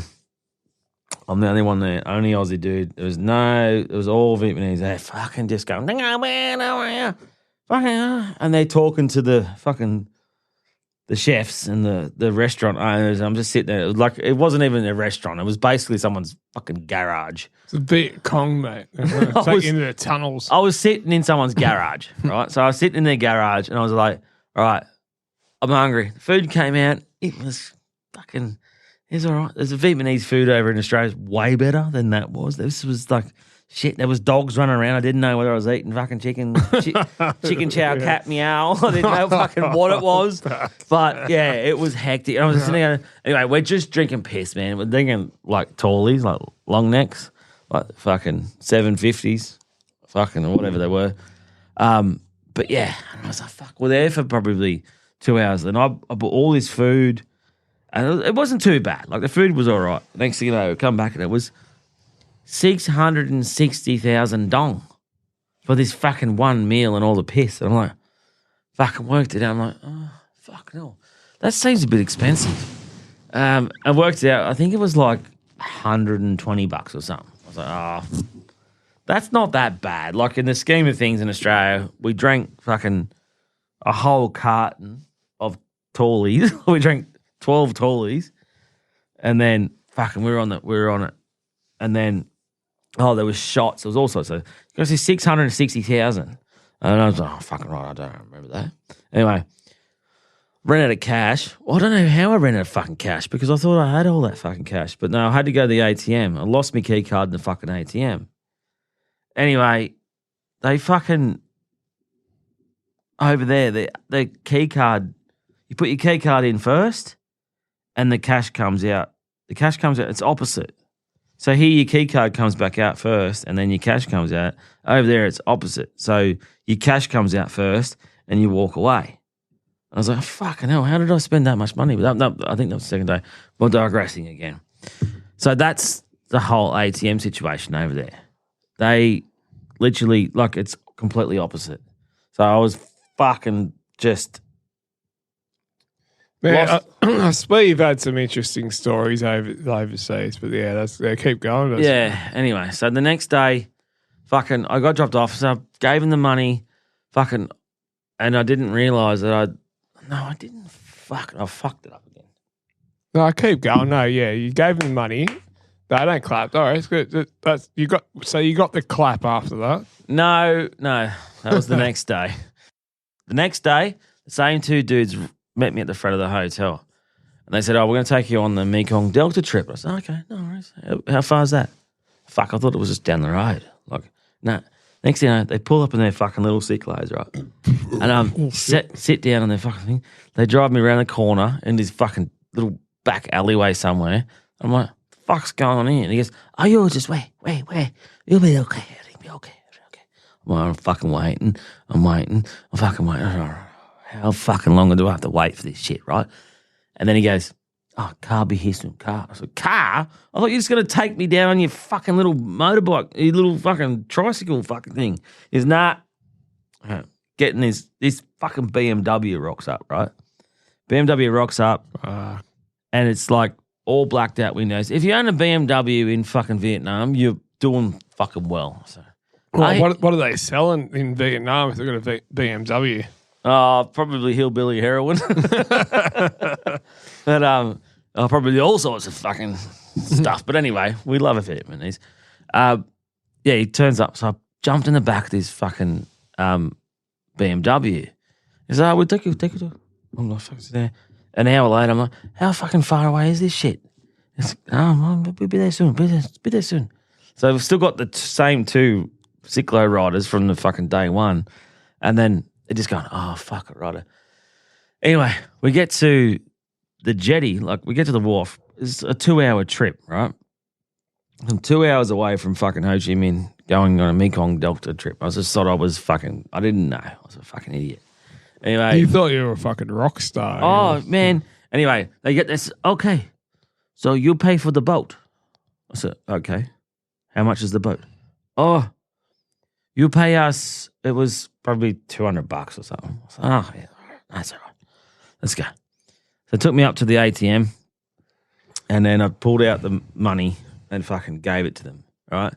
Anyway, whilst they're on the boat, they took me to all these islands, had a fucking unreal day. Basically hired this whole boat out for myself, right? It should have been fucking 20 or 30 people on this, which is me on this boat, right? I had my own translator. I had my two cyclo riders from fucking Ho Chi Minh City. And then there's one random cunt. I didn't know who the fuck he was. And then the boat driver, right? So there's 5 of us, right? And I was like, okay. So we went over to one island and it was good. And then the next island we went over here and he goes, fed me and fucking, there's just like a whole fish. They put it in there and it was unreal. It was a fucking amazing experience. And then he says to me, he says, you want to do some karaoke? I said, what do you mean karaoke? Fuck, I'll do karaoke right now. I'll fucking start singing. He goes, no, you can touch their boobies. I said, what? Karaoke, you can touch their tits? What? I said, that's fuck. Can we bring that over to Australia? I was like, fucking awesome. Carry titty-okie? Fuck yeah. So that's like, it's a whole other island. So you go boobies. Woo, yeah, baby. so he goes, it costs you a bit of money. I said, how much? He goes, we'll work it out at the end. He said, you drink over there, we'll give you more food and blah, blah, blah. I'm like, fucking right, huh? This sounds all right. So then I just went, yeah, right, let's just go. So we diverted the boat to Karaoke Island. I didn't even know there was a fucking place in Karaoke Island. Yeah. That would be the worst place in hell, I reckon. But Karaoke Island where you can touch their tits, I was interested. I was a young man. I was like fucking single young man. Salem's a lot. So Fuck that. anyway, I hate I'm karaoke. over there, and then they're like, I'm like basically rocked up to someone's lounge room, right? So I'm in this lounge room, and they're fucking just everyone's just chilling out. Next thing you know, Mama and Papa are going, hey, which means I've translate this to Shut the fuck up, Wes. no. This means we've got some fucking customers, right? So get your fucking tits out and let's go, all right? So you didn't sing, but you spent your night holding Like tits. they were like fucking old, like they're not. The Like, old saggy tits. yeah, they were like not young fucking. They weren't young tits. They were old saggy tits. Yeah, they weren't. So that you good. held the old saggy tits. And No, sang. I didn't touch any tits. I got up and I put on a performance. You got So- your man boobs out, and everyone else grabs your tits. Yeah, so I was lying down there, like, feeding me grapes. Still with the same two Cyclo riders. They've had the best day of their fucking life because I've taken them over to the shore and fucking over to the islands and stuff. Had a fucking mad time with them. They've never had that much fucking time in their best time of their life, man. And they're sitting there eating the fish and then... Until they meet an American. No, I wasn't American. I'm Australian. No, but if they meet American, they even better time for the. Oh, no, anyway. Don't know what that means. But... No, well, like in Thailand, like when they like Australians, but they like Americans better. I don't know. Maybe I told you this is going to be a long fucking story, so shut the fuck up. Sit down, relax, but actually, and they enjoy probably the ride. would put the Americans at the bottom of the list after the Yeah, bottom anyway, of the so Anyway. I'm still on Karaoke Island, getting fed grapes, fucking fan down because it's hot as fuck, Fucking right? hell, you're like one Touching of those. titties. It was fucking unreal. You all right? remind me of one of those And then fat they bloody were singing. Egyptians that sit there, fat guy Egyptians. Yeah, I was fucking tooting fucking Fat Moon. I was tooting Fat Moon and fucking I was having a great time, right? Anyway, I fucking remember my mate rang me and fucking I just got reception. Hang out. He said, what are you doing? So I'm in Vietnam, just getting fed grapes, fucking getting fed down by some fucking some titties. It was funny as fuck. Anyway, digress again. It's called ADHD Podcast. Welcome back. But yeah, so then I decided, right, they were up there singing and dancing and carrying on. I said, Singing can you? and dancing. I said, That's a song. I said, can you guys just sit down? Just relax. Sit down. My turn to sing, right? So I got up there and I'm like, you got any fucking cold chisel? On the fucking karaoke machine. There's like literally one big lounge room. There's only like me, 3 chicks, the 2 Cyclo drivers, and then the fucking karaoke. The dude was just sitting there playing the karaoke. It was so fucking random, man. And I just said, have you got any fucking cold chisel? He's like, huh? Looked at me like, what? I'm like, fucking Nickelback, whatever. Like, what are you fucking, like anything that I can sing? Because I want to do a show. And they're like, nah. And then they just put on Ho Chi Minh, Ho Chi Minh. There's a fucking, their national anthem.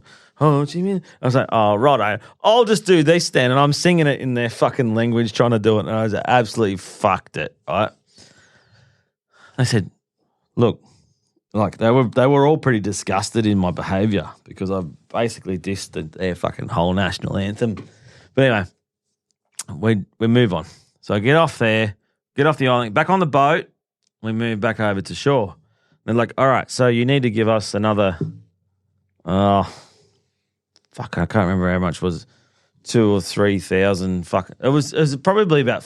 It worked out to be about $400 Australian. I said, righto, take me up to the ATM. And I went, all right. So I took up his ATM, trying to fucking extract 4 billion dong, which is $400 or whatever it was, out of the ATM is ridiculous. Anyway, I went, fuck, I don't have my key card.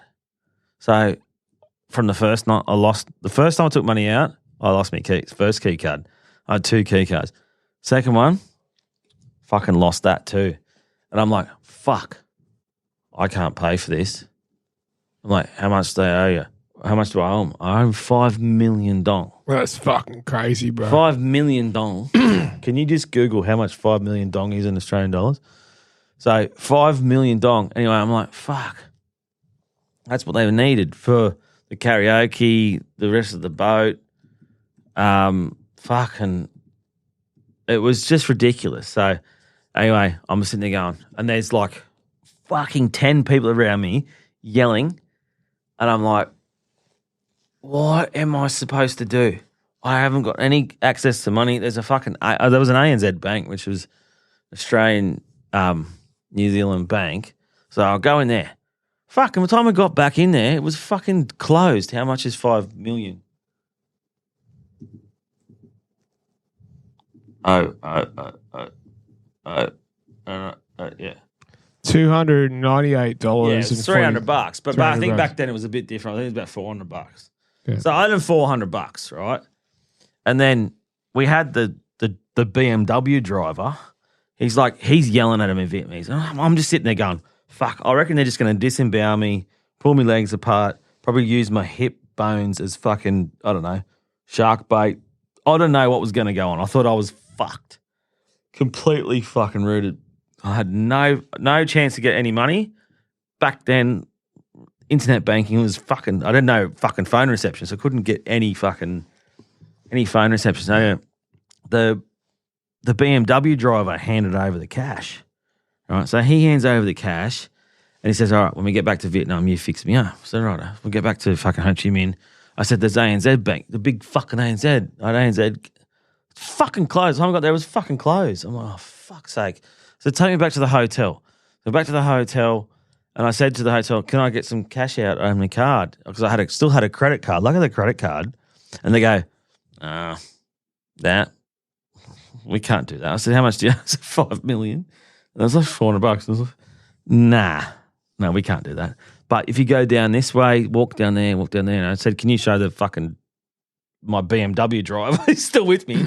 He's not going to let me go. He's just paid the $400. He bailed me out of the boat fucking thing. But like, you look at the price, like say 5 million. That's when inflation goes a little bit fucking chaotic, eh? It's like fucking Bitcoin. Yeah. So, end up back in the hotel, and I got back in the BMW. Took me to this money exchange place. Right, it was / money exchange music shop. And I went up to the guy and he says, speak English? Yeah. I need help. He goes, what? So I need 5 million dong now. He goes, what have you got? A credit card. I said, can you try for 10 million first? Because otherwise I'm fucked. I've lost 2 key cards in the first fucking 24 hours. And I need 5 million dong now. Otherwise this guy's going to fucking probably take me ankle and sell it on a black market somewhere and make a fucking necklace out of it. Anyway, fucking declined. I think I asked for 10 million first, declined, 9, declined. It fucking went through at 5 million. So I fucking handed him the 5 million. I said, go away. Leave me alone. And then that was it. I had fucking no money left. I still had money left in my room. That was it. But you actually sent me a message on Facebook, because Facebook was only early back then too. It was like, you sent me a message. And I didn't send you a message. I put it on my Facebook feed. And I said, and then I messaged can someone, because at Facebook, we didn't have Messenger. Yeah, but we still had it. Facebook still had a message thing. It wasn't Messenger app. It was all in Facebook back then. It wasn't like the app. Yeah, it wasn't like the app we got today. Yeah. And I just put a thing on Facebook, said, can someone please tell my brother to ring Commonwealth Bank, because I couldn't get hold. And I messaged you. No, hold on. No, this is, we've missed a little part of the story, right? So after I had fucking completely fucking lost all my shit, 2 key cards, I went, all right. So I paid that bloke, and I still had some money left back in my room, right? So I went back to my room. I went, all right, fucking hell. Let's regroup here. Take a deep breath. I've got rid of them. I've still kept me kidneys and all me livers, and I'm ready to go. So I had to go and meet up with the rest of the Kentucky tour. So I was like, fuck, right. And I was like, hold on a minute. I don't actually have enough money to fucking sort myself out. So before I do that, I'm going back over to the fucking the music shop exchange guy, right? So I went back over there and I was like, all right, fucking, can we do the 5 million again? He goes, yeah, fucking. He says, how the fuck did you spend all that? I'm like, mate, I had debts, bro. I had debts. I paid me debts and give me another 5 million on my credit card. Just go. I need money. So I went, fucking bang, 5 million. And I met up with some people that night and like after the Kentucky tour and stuff like that. And I told them the story of got on the fucking sauce again. I was fucked. Ended up there's a strip in Ho Chi Minh, which is called Phang Road or whatever. It's like Bangalore Road, but it's I don't know I can't remember what it's called. But it's all the backpacker district. It's fucking unreal. Anyway, I was like, all right. So I met all them. I said, all right, see you tomorrow. Go back to my hotel, which I was on the other side of town. And then see you in the morning. No, I didn't fucking do that. I decided to go to the Wild Buffalo there and on the corner. There's big fucking buffalo. So I'll just go and have one beer in there. Next thing you know, crazy German motherfucker, right? I don't know who you are, but fuck me, that was a good night. We got absolutely fucking slaughtered, right? Where he had a whole fucking bucket of beers, like bigger than our chuck it in the fuck it bucket. Like it's way bigger than that, right? It had probably 15 beers in it. Like it was a fucking proper, like, you know, those big gorilla buckets. And he's fucking all these beers in it.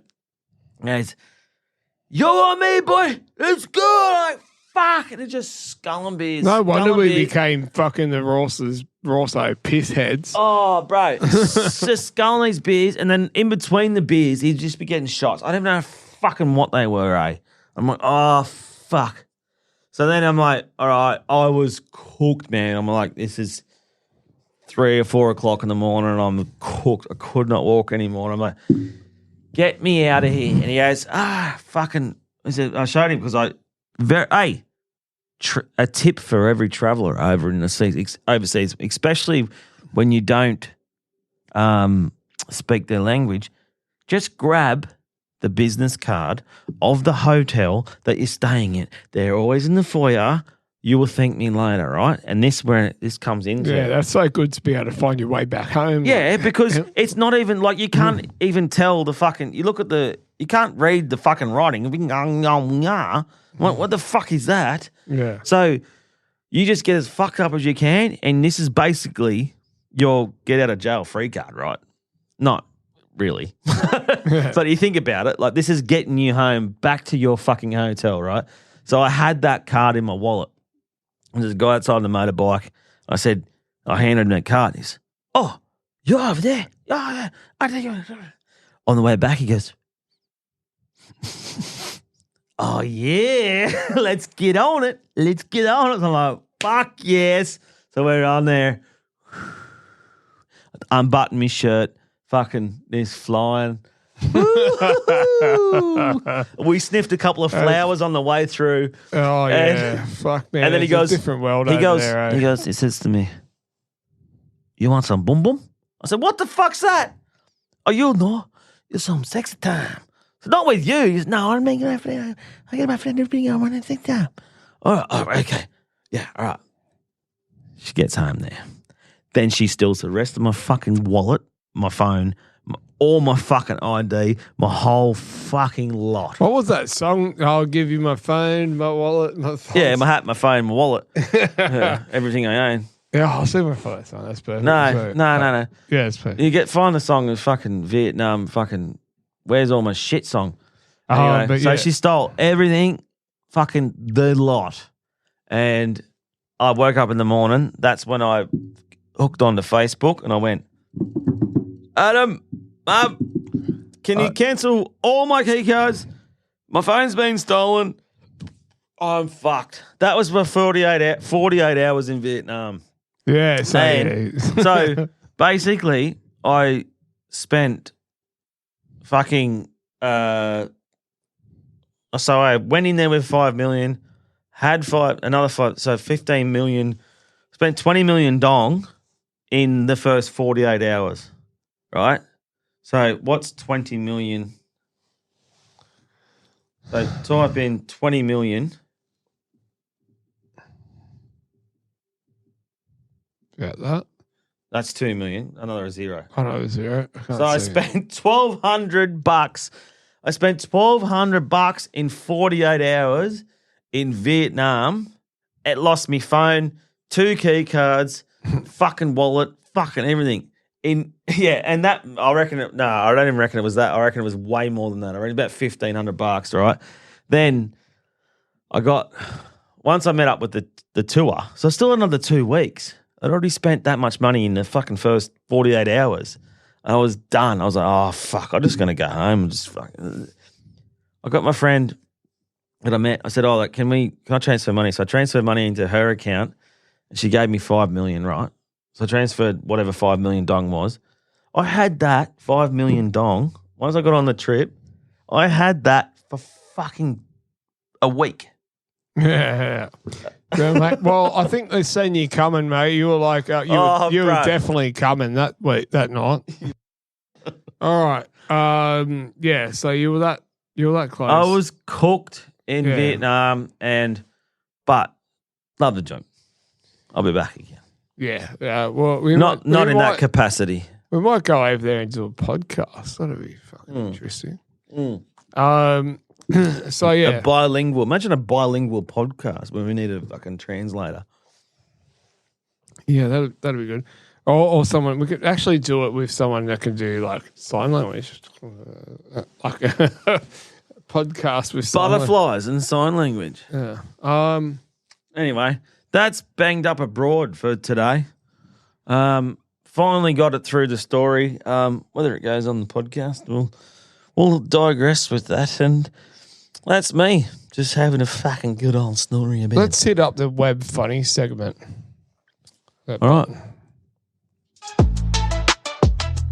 It's pretty good, Ralph.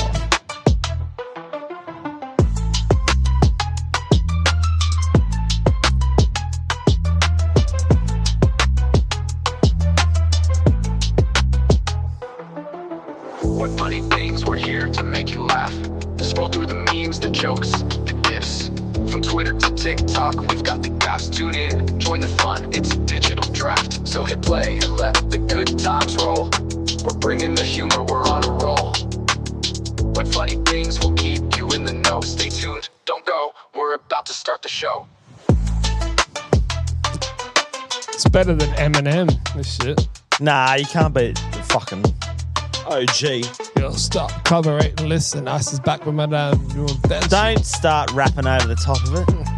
Anyway, that goes a bit too long. That's a bit weird anyway. Yeah. But yeah, so we're at Web Funnies. I just opened up a bottle with a pen. We're going to put that on fucking the situation. But we are just hanging out in the shed again, and it's just me and my fucking dickhead brother that I love. That case, brother. Anyway, well, now we're on another drink now. Oh, fucking hell. This is a great Australian beer called Lashes, right? 150 Lashes. And the Lashes Pale Ale, it's a bit easier.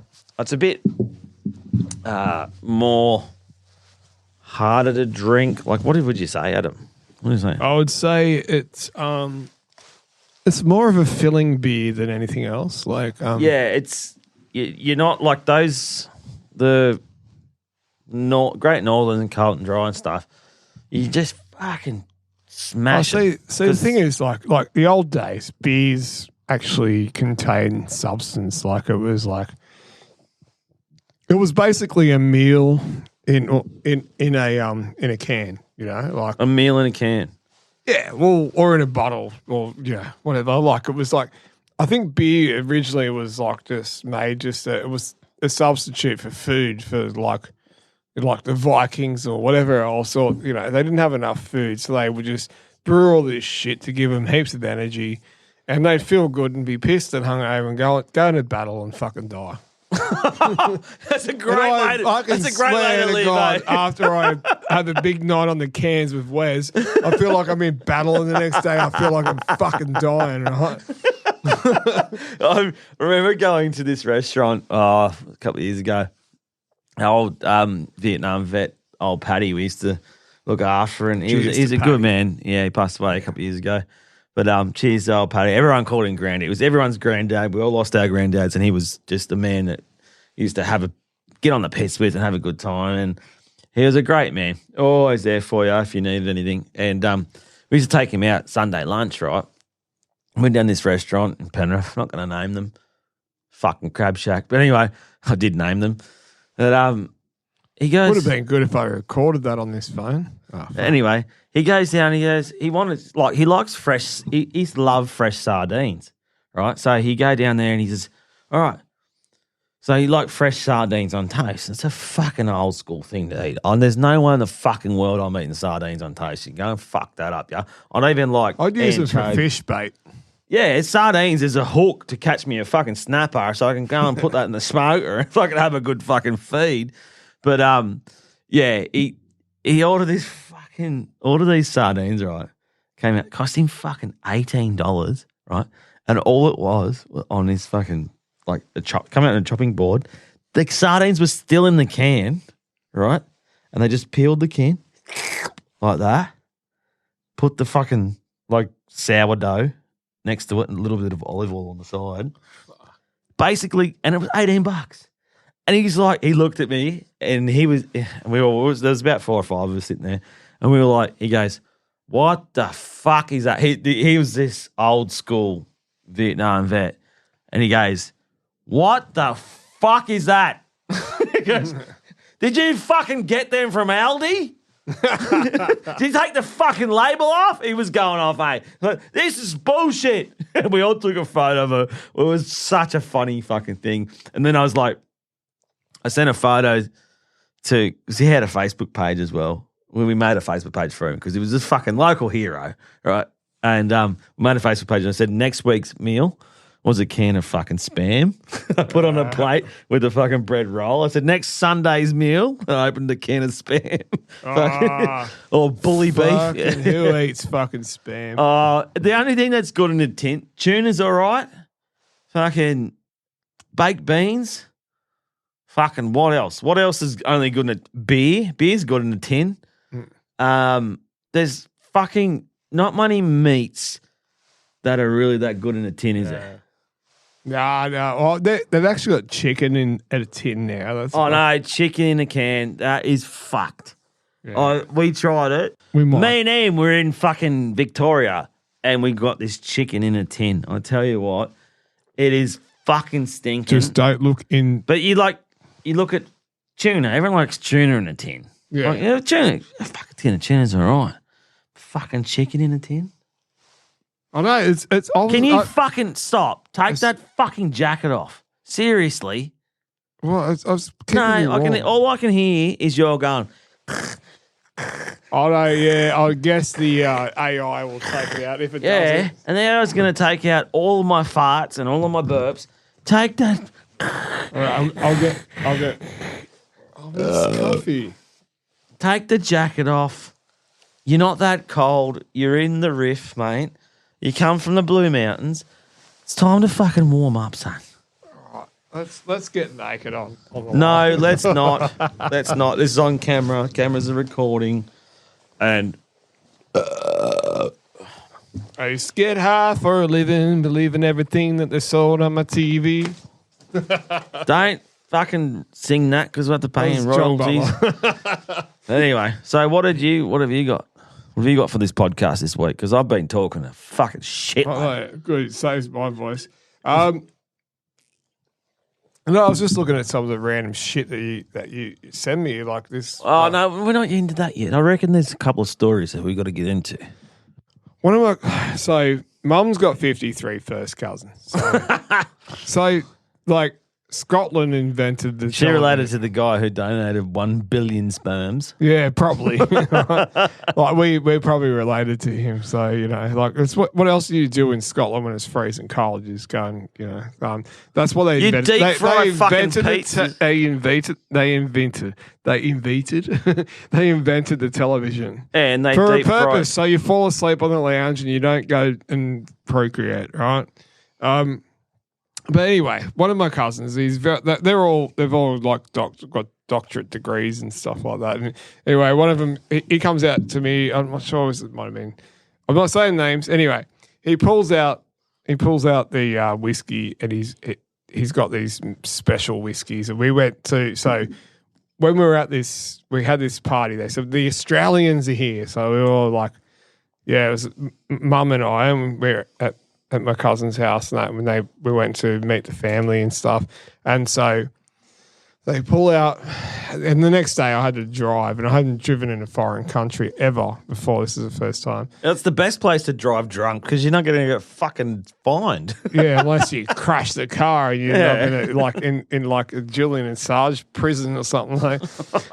You know, like you end up in a European jail. No, he didn't. He ended up in the Ecuadorian embassy because he fucking but he ended up in Europe. Yeah, I know. But he ended in WikiLeaks. He's nothing to do but with that. anyway, besides that, he ended up in English jail. We digress.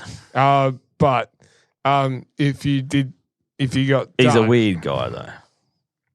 Anyway, we're moving on. We're not talking about it. But so my cousin brings out these whiskeys and he goes, I've got to, and I said, I can't. They always just get me drunk the whole time I was there. I was like fucking loving Scottish. it. Yeah, I was loving it. Of course they're going to I get you was drunk. loving it. Going to the castles, that kind of shit. Anyway, it was fucking great. And but he pulls this whiskey out. He gets a little dropper, like little eyedropper thing, and he's like putting that in. He's going drip, drip, drip. And Must have been the special stuff. Oh no, it was filming. Fuck no. Anyway, so he's dripping it in and he's mixing this whiskey. And he goes, "All right, cuz, have this." And I went, "Oh, that's fucking good. Hey, that's fucking good. It made me talk Scottish. I couldn't believe it. Hey, I was fucking talking Scottish after a couple more of those eye drops." And then I was like, "Oh fuck." And so That's actually, that's a really good Scottish accent for you now. I don't even know how to get it. Now, give us your best Scottish accent if you work at a 7-Eleven over there. And I wonder what to come out of it. Here's your fucking fuck. I can't do it. You can't do it. You No, can't it used to do be. it. It used to be fucking that idiot. I was used to talk Indian when I was like trying to talk Scottish. But yeah, so I remember like I had my breathalyzer with me and I was trying to tell my Scottish cousins how it worked, and they go, "You can't even have 1 pint. You can't even have 1 pint." Yeah. And I'm like, "Well, fuck, 1 pint. We wouldn't have 1 pint, but it's 2 middies here, so 2 middies is like, and you can drive." But you can't even have one. I wouldn't have a fucking pint. You can't even have 2 pints. So I used to drive on 2 pints of beers. That's like fucking having 2 long Yeah, necks. I know, but like over there, it doesn't matter because fucking you can have a couple of pints and drive, and then what happens? You don't, if you get arrested for being over the limit, you don't lose your license in Australia. You know what? What was funny? My cousin showed me. She goes, "I got my license for the rest of my life, my adult life."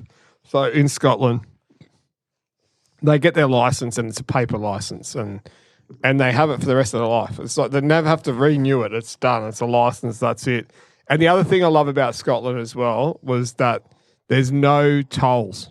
You got no tolls No tolls. on the roads. There's all the toll. It's all toll free.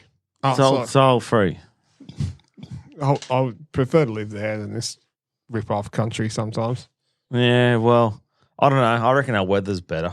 Yeah, I suppose. But then you live up in the fucking Blue Mountain fuck-offs. That's what I was like. Yeah. You live on the Blue Mountain fuck-offs, and the Blue Mountain fuck-offs. yeah, it's too fucking cold up there for me. I don't even like fucking Penrith in the winter. But like, I'm ocean and just need to be near it. I don't like to go in it. It's funny, I love looking at it. I love living near it. But fuck that. I'm not really going swimming in it. Oh, no. Like they get me mistaken for a fucking But you whale get half the time. sunburnt, I get yeah. eaten by a fucking bronze whaler or something. I don't know. I'll tell you it was funny. I was over with the cousins when we were in Scotland in 2019. It was a heat wave over there and it was like 35 degrees. Oh, fuck. And the cousins are like, going, ah! And they were melting. And we're like, oh, this is a balmy. Hey, Scotland, grow up. Grow up because Fuck me, it gets hot over here. 35, fucking hell. Join the. That's how hot I have my Vindaloo curry. They've joined the global warming community. Yeah, fuck that. They got no idea. No, we love it. We do love our fucking... like the thing is, like they weren't used to, and I was there, it was hot as well, but I'm used to that heat and stuff. But there was no air conditioning in the fridge. Like we found one pub at Airdrie. There was like it had aircon. We were like, oh yeah, this is great. But it was hot, and it was hotter than it would normally be, and that's what my cousin family and all that kind of said. It was just a bit overbearing for them. But they don't have cool rooms in the fucking bottle shop either. But yeah, and that's it. Like, but you go into into the shops, the supermarkets, and you can buy full strength beer. Like you go our supermarkets here, you can buy 0 alcohol beer. Like who wants to drink that shit? But then, like, we've got fridges we've got bottle shops made out. So shout out to fucking Uncle Dan's. He's fucking he's sorted it out, right? This is. Like, so for people that are listening overseas, right, we have a bottle shop that is the size of a fucking hardware store, right? And it's literally on every fucking corner, right? Like, so we can go fucking it's called Dan Murphy's, right? If you haven't heard of it, fucking Google it. If you're living under a rock, never been to Australia, it is the biggest fucking shop for fucking piss, right? It's pisshead heaven. That's basically what it is, man. You walk in there and it's you like can get Christmas anything time, and fucking basically. everything, right? And I was there the other day. You go down, fucking. There's a whole aisle of tequila. There's aisles. There's fucking. It's massive, right? And then you go up to the one here in just Penrith. There, it's got that last fridge, right before you sit there and it's got the wine chill, like the wine humidifier. How the fuck do you store expensive wine? The bottles of wine here, they got Penfold fucking wines. They're like $1,000 fucking dollars a bottle. Thousands of dollars. And you're like, fucking hell. And I'm like, how many of them do they fucking sell? Like, who's buying that shit? Well, I would say a corporate company would just No one in fucking Penrith is going to go, all right, I'm going to whip out to Penrith in me fucking Ferrari and go, well, this Penrith's western suburbs, mate. It's fucking working class. It's just the norm, like just the norm. There's people out here, actually, you have to be a billionaire to own a fucking house in Australia anyway, even in fucking Penrith. Anyway, in Penrith, working class, right? It used to be working class. Now people are moving out here, right? Brings up fucking prices. We're an hour from Sydney. We're now west of Sydney. Western suburbs, fucking bullshit, right? Who the fuck in their right mind is going to come out to Penrith and buy a fucking $1,000 bottle of wine? $1,000 fucking dollars. You kidding me? Well, if it's a tax write-off, then why not? I probably could have bought one of them other than buying three boats in fucking Thailand. And didn't the old Liberal Prime Minister Barry O'Farrell fucking invest in it? No, he didn't. He got one as a gift. So he got gifted one, which that was the thing. He got gifted one and didn't declare it. That's why he lost his job. $30,000 fucking No, bottle. it was a fucking Penfold. It was $1,000 or $2,000. No, it wasn't. It was $30,000. Look it up. It's not a 30. There's no $30,000 bottles of wine. There is. No one is giving anyone a $30,000 bottle of wine as a gift. You look that up. Or is it $2,000 or $3,000 bottle? Maybe. Anyway, we'll move on from that. We'll look that This up. is why we don't talk politics in Australia. No, because we don't have politicians. We don't even have electricity down here. This is all battery operated. We send our batteries back to China to get recharged. If you've never been to Australia, just listen, right? Because we understand, right? We understand how life is without electricity. I'm trying to find that shit, but the Penfolds of 1,000. Here it is. Barry O'Farrell found he fucking So we had a premier who got sacked because he got gifted. He didn't buy it. He got gifted it and didn't declare it. I said denied a $3,000. I said 30,000. Yeah, it's a $3,000 bottle of 2,000. So yeah, he lost his job out of it. Fuck, they're beautiful looking fellas, though. He was he was big barrel O'Farrell. Like he was massive. And then they're like, mate, you need to lose weight to get this fucking job. And he lost his weight. He wasn't too bad. But $3,000 bottle of wine. There you go. And that was a Penfolds bottle of wine. And he got I wonder if he drank it. probably did. Oh no, I'd add an extra zero. And anyway, how much do they get paid per year? How much does the Premier of New South Wales get paid? So this is politics 101 with fucking Raw Sos. How much does the Premier get paid? So this cost him, right? So he's basically been given this bottle of wine. This is going back fucking 10 years ago. How much does the Premier get paid? So this $3,000 bottle of wine. So the fucking Premier of New South Wales makes $420,000. Chris roughly. Means is not too bad though. I think he's He's all right. I don't get into politics anymore. I don't give a fuck because they're all the same and they're all just going to fuck the country no matter what. But yeah, so Big Bazza O'Fazza got a fucking gift of a bottle of red wine, right? And then loses his job over it because he didn't. So if you get a gift, if it's a gift over, I think it's over $500 or something. Yeah. They've got to declare it because he got this gift and he fucking because drank it becomes an asset. Yeah, no, he fucking drank it. Yeah, but like, how seriously? How would like a wine that's that old? How would it taste? That's my question because I haven't tried. I did once. I lived in this like rental in Woodford, and there was this like obviously it was deceased estate, and I walked under the house. I had this other house, and there was like there was a cellar there, and all the wine bottles had fucking. I was about fucking 25 or something. And all the wine bottles had had the whole wine rack had collapsed, but there was all this wine there, and I'm like, fuck yeah, I just dug it out of the ground and shit.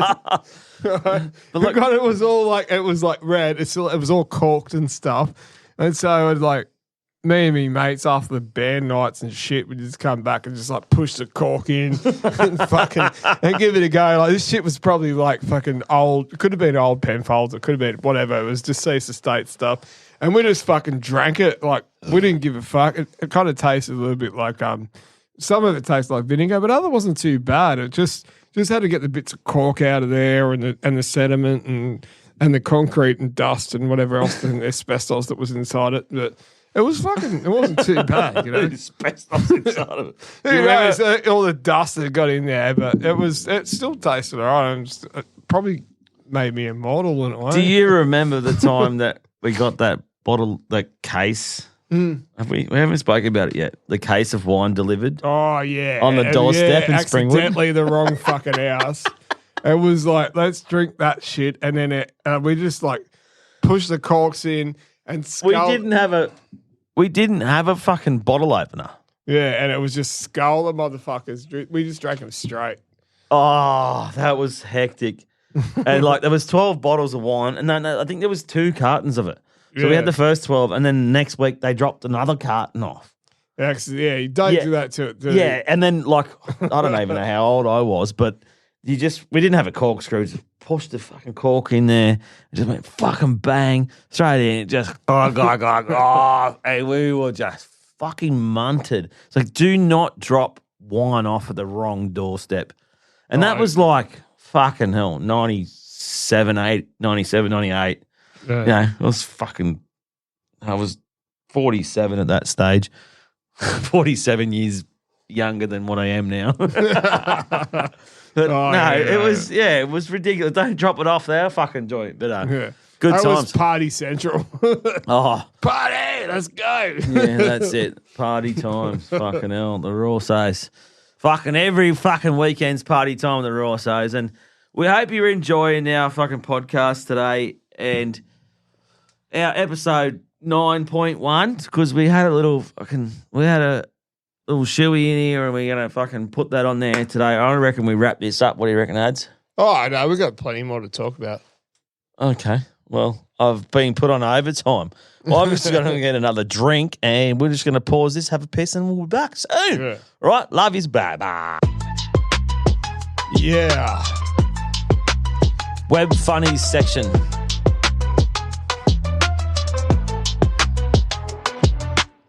What funny things, we're here to make you laugh. Scroll through the memes, the jokes, the gifs. From Twitter to TikTok, we've got the gaps. Tune in, join the fun, it's a digital draft. So hit play and let the good times roll. We're bringing the humor, we're on a roll.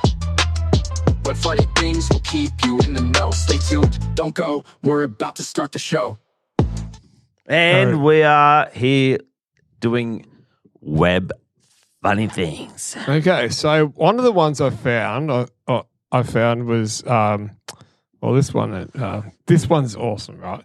This guy goes to the fridge to get a glass of water. He goes against a glass of water, and it turns into a beer. This is what is there audio? Oh no! Wait, hold on, wait. Stop it. Pause it again. Recording. All right, so we're doing web funny things, and this is one of the ones I found. Where I sent it to you. That we just send like random stuff, so you have to turn the volume up on that thing. But I sent this. I always send random funny shit to Wes. So the first one starts at this fella goes to the fridge. Whoa, fuck, that's loud. So what happens? This guy he goes, gets himself a glass of water, opens the fridge, pulls out some water, and it turns into a fucking beer. All right, so that's one of them. That's funny. So he basically says, "Why every time I go to the fridge to get a water, it turns into a beer?" Yeah, I'm guilty of that. I'm days that get that. I did the opposite the other day. I walked out the back fridge, realized I drank all the fucking beer. There was fucking all this other shit left over from fucking grand final day. And then only thing that was left was a bottle of water. I was like, maybe it's a fucking good day to not have a bottle of fucking beer. So I think I'm always like, oh yeah, that extra beer, it's going to be fucking amazing. And then I have it, then I'm like, oh, fuck. Then I go to bed and I'm like, lying there, fucking water, go for a piss, water, piss. Sometimes that beer, like after everything, is gold, and sometimes it's like fucking drinking fucking gold it's like, syrup. when is the last beer? How do you cut that? No, I was saying when you wake up in the morning, you're the hair of the dog, right? Yeah. Hair of the dog. Sometimes you lost like, nah, you can't fucking do it, depending on how much other shit you've had to drink, right? But then some days you're just like, I'm so fucking dehydrated. I just need a beer. And you just fucking, I just go neck a fucking whole tinny. Just go bang. Fuck yeah. Don't they call that alcoholism? Probably. But not in my book. What's this doctor say here? I don't know. What's wrong with this cunt? Let's have a look here. Hold on. These are just random shit. Welcome to the late night sessions with the Raw Sos. We'll go back in. Extremely toxic. Just give me a second. A few moments later. Oh my God, people, he was right. Studies show that 90% of paper straws contain a chemical called PFAS, also known as forever chemicals. And this chemical has been linked to high cholesterol, thyroid disease, reduced immune response, and certain cancers. All right, here's a quick tip. You know those paper straws that are really good for the environment? Well, the glue that holds it together is extremely toxic. Just give me a second. A few moments later. Oh my God. So they're telling us that the glue has that holds PFAS in it. No, the glue that holds the fucking straw together has fucking chemicals in it. Yeah, so the glue that's holding our fucking I wanted to put that and chuck it in the fucking bucket, but anyway, I it's all right. fucking hate this is random web funnies and whatever else. But I fucking hate paper straws. Don't get me wrong. I fucking hate them. Right? They are shit. You take 2 sips out of it, fucking, they're completely fucked. Right? Anyway, I think that plastic straws were way better than paper straws, right? But that's bullshit. That's insane. Bullshit. Fuck you, because you've got a fucking, like, he's got this, like, okay, well, like we can on. research that up, but let's find out what the fuck is actually in paper straws. Like, no, Because they have to be glued and they got paint on them. So, They don't have paint on them. Well, they don't paint them. well, how do they make the colour? They got ink on them then. Well, same as plastic. Plastic had they were black and But red it's and fucking paper, white. and it goes into water, and what's paper turn into what? Like it turns into paper mache, right? Like Turns into a hangover. like, fucking get your mind off bloody Vegas, all right? Is that, Oh, no. Sorry. No, but paper straws are fucked. And you know what the worst part is? Fucking the paper bread clips. Fucking hell. By the time you take them off once, Oh no, but They're gone. this is the ironic thing I think about that bullshit, right? What are you taking a paper bread clip off? a plastic bag. Exactly. You know What are you putting the fucking you like this? The mushrooms coming. So today I went to Woolies and the mushrooms. There was half a kilo of mushrooms in a fucking plastic box with Glad wrap over it.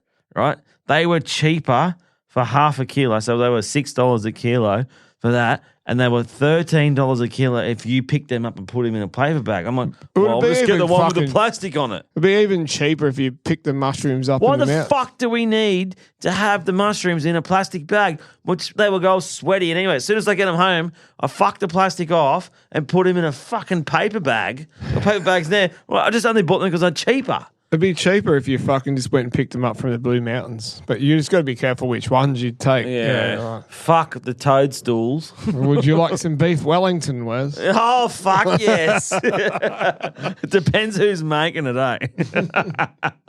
But, yeah, that's fucked, right? So I don't get it, right? They give us the fucking 25-cent fucking paper bag, and you always forget the other fucking ones. But Oh no! I tell you what, like Everyone's I know fucking it would talking always about come. Maybe we should throw chuck it to the fucking bucket at the end of our segment. But I went to Aldi the other day, right?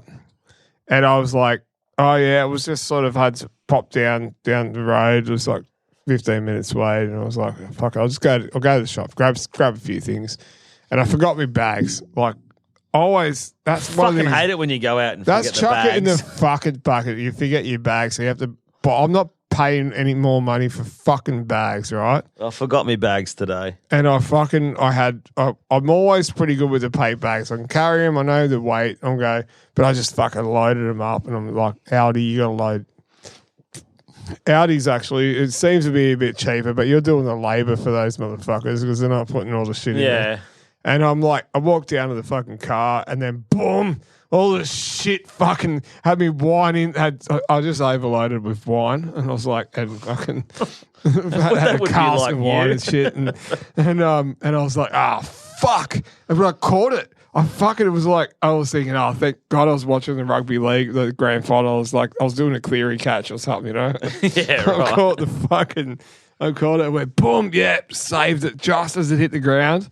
I'm like, fuck yeah. Oh, apparently there's a lot of people that are up in arms about the fucking video ref on the grand final. So did you get the video Yeah, ref? So you seen just that saved bullshit, it. There was an arm underneath to stop that fucking try, you know. Yeah, there was a Hoppy Wadi, mate. I caught the Hoppy Wadi.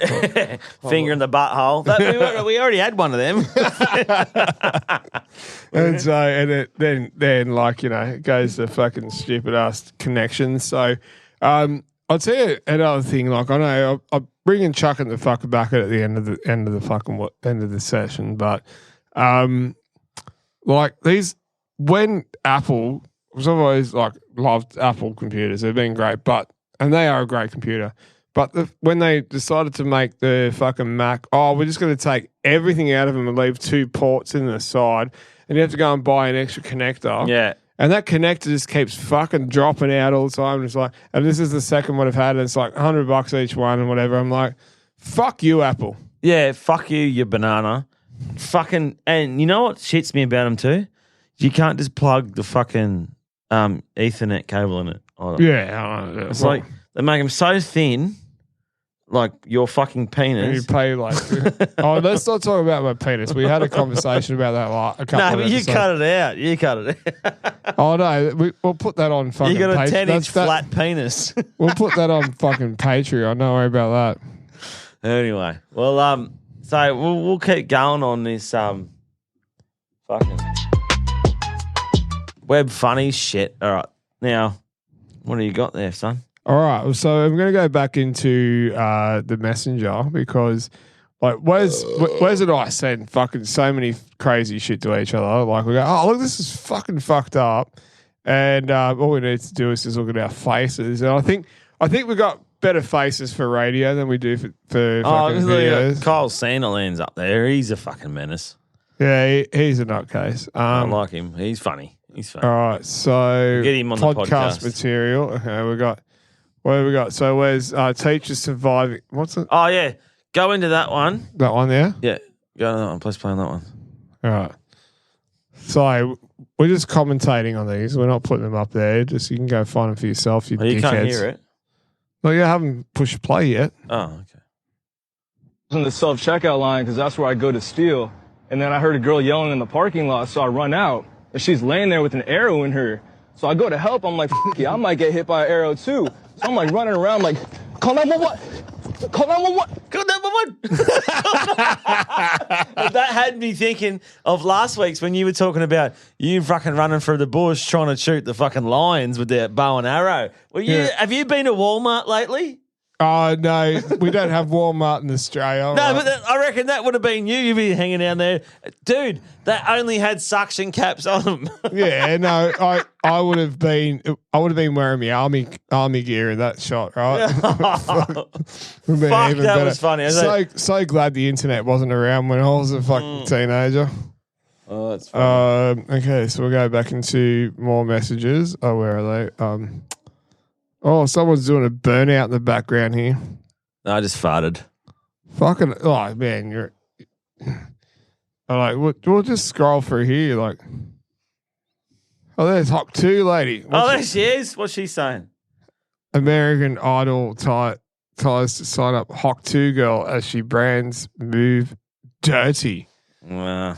Get over it. Fuck off. Move on. Here we go. We got. It's Peter Pulverson. The sea urchin challenge. This kind of fishy delights is all the way from Japan. That is what a sea urchin typically looks like, but that is the interior. Oh. As somebody who's a bit of a texture phobe, like... I don't know if that's a word, but it is now. I don't like this kind of thing. I've had jellyfish, I've had oysters, I've had surströmming, and they've all elicited of chicken vom vom from deep within. He's back. This guy's awesome, eyes, man. Don't they? Well, I don't want to look at this thing, so I'm going to let you look Peter first. Pulverson. Oh! Out of me nose pipes, please. Not ready for that yet. Oh, I put juice on me nozzer. I'll say when I'm ready to get covered in your juices, please. They look like a collection of little orange fudges. Which, incidentally, I've done a bit of research. Now, the inside of an urchin is basically all... Literally. So what I'm going to be eating now is sea urchin gonads, even though they look like fudges. Fudge. Ooh. Let's not get ahead of ourselves. So he's fingering the sea urchin. He's fingering his sea urchin gonads. Now he's sniffing it. Oh. It smells like cat food. It smells like salmon jellified cat food. I might try these on my cat later, but she'll think they're delicious. Fishy sacks. Lick test. Now, I've never licked a fishy sack before, so this might be quite an experience. Oh, I've got that lump in my throat as usual.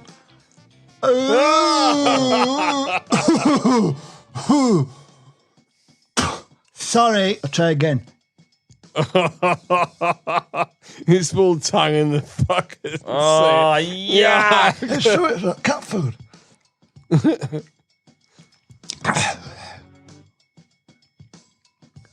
I might not be able to do this. I'm fine. It's fine. It's psychological. I'm absolutely fine.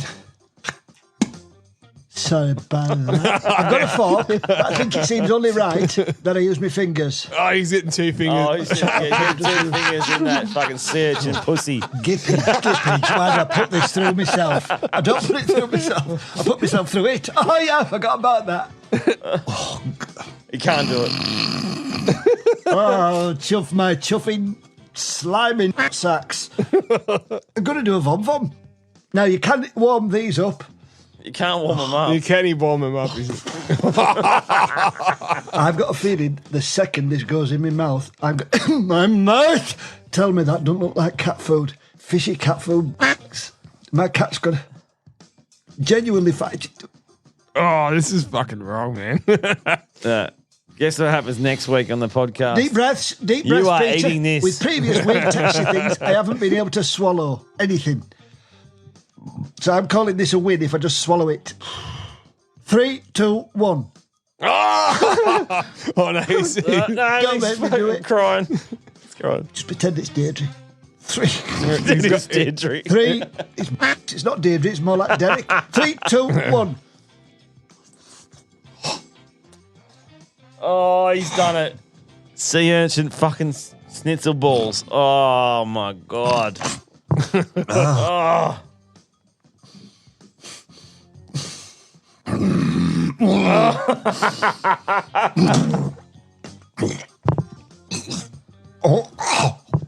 Sorry. I'm very sorry. It's not can't going be that anywhere. bad. Oh, filth me. It's there.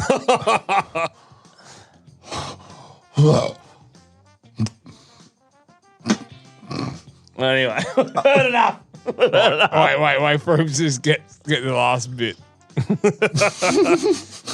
Oh.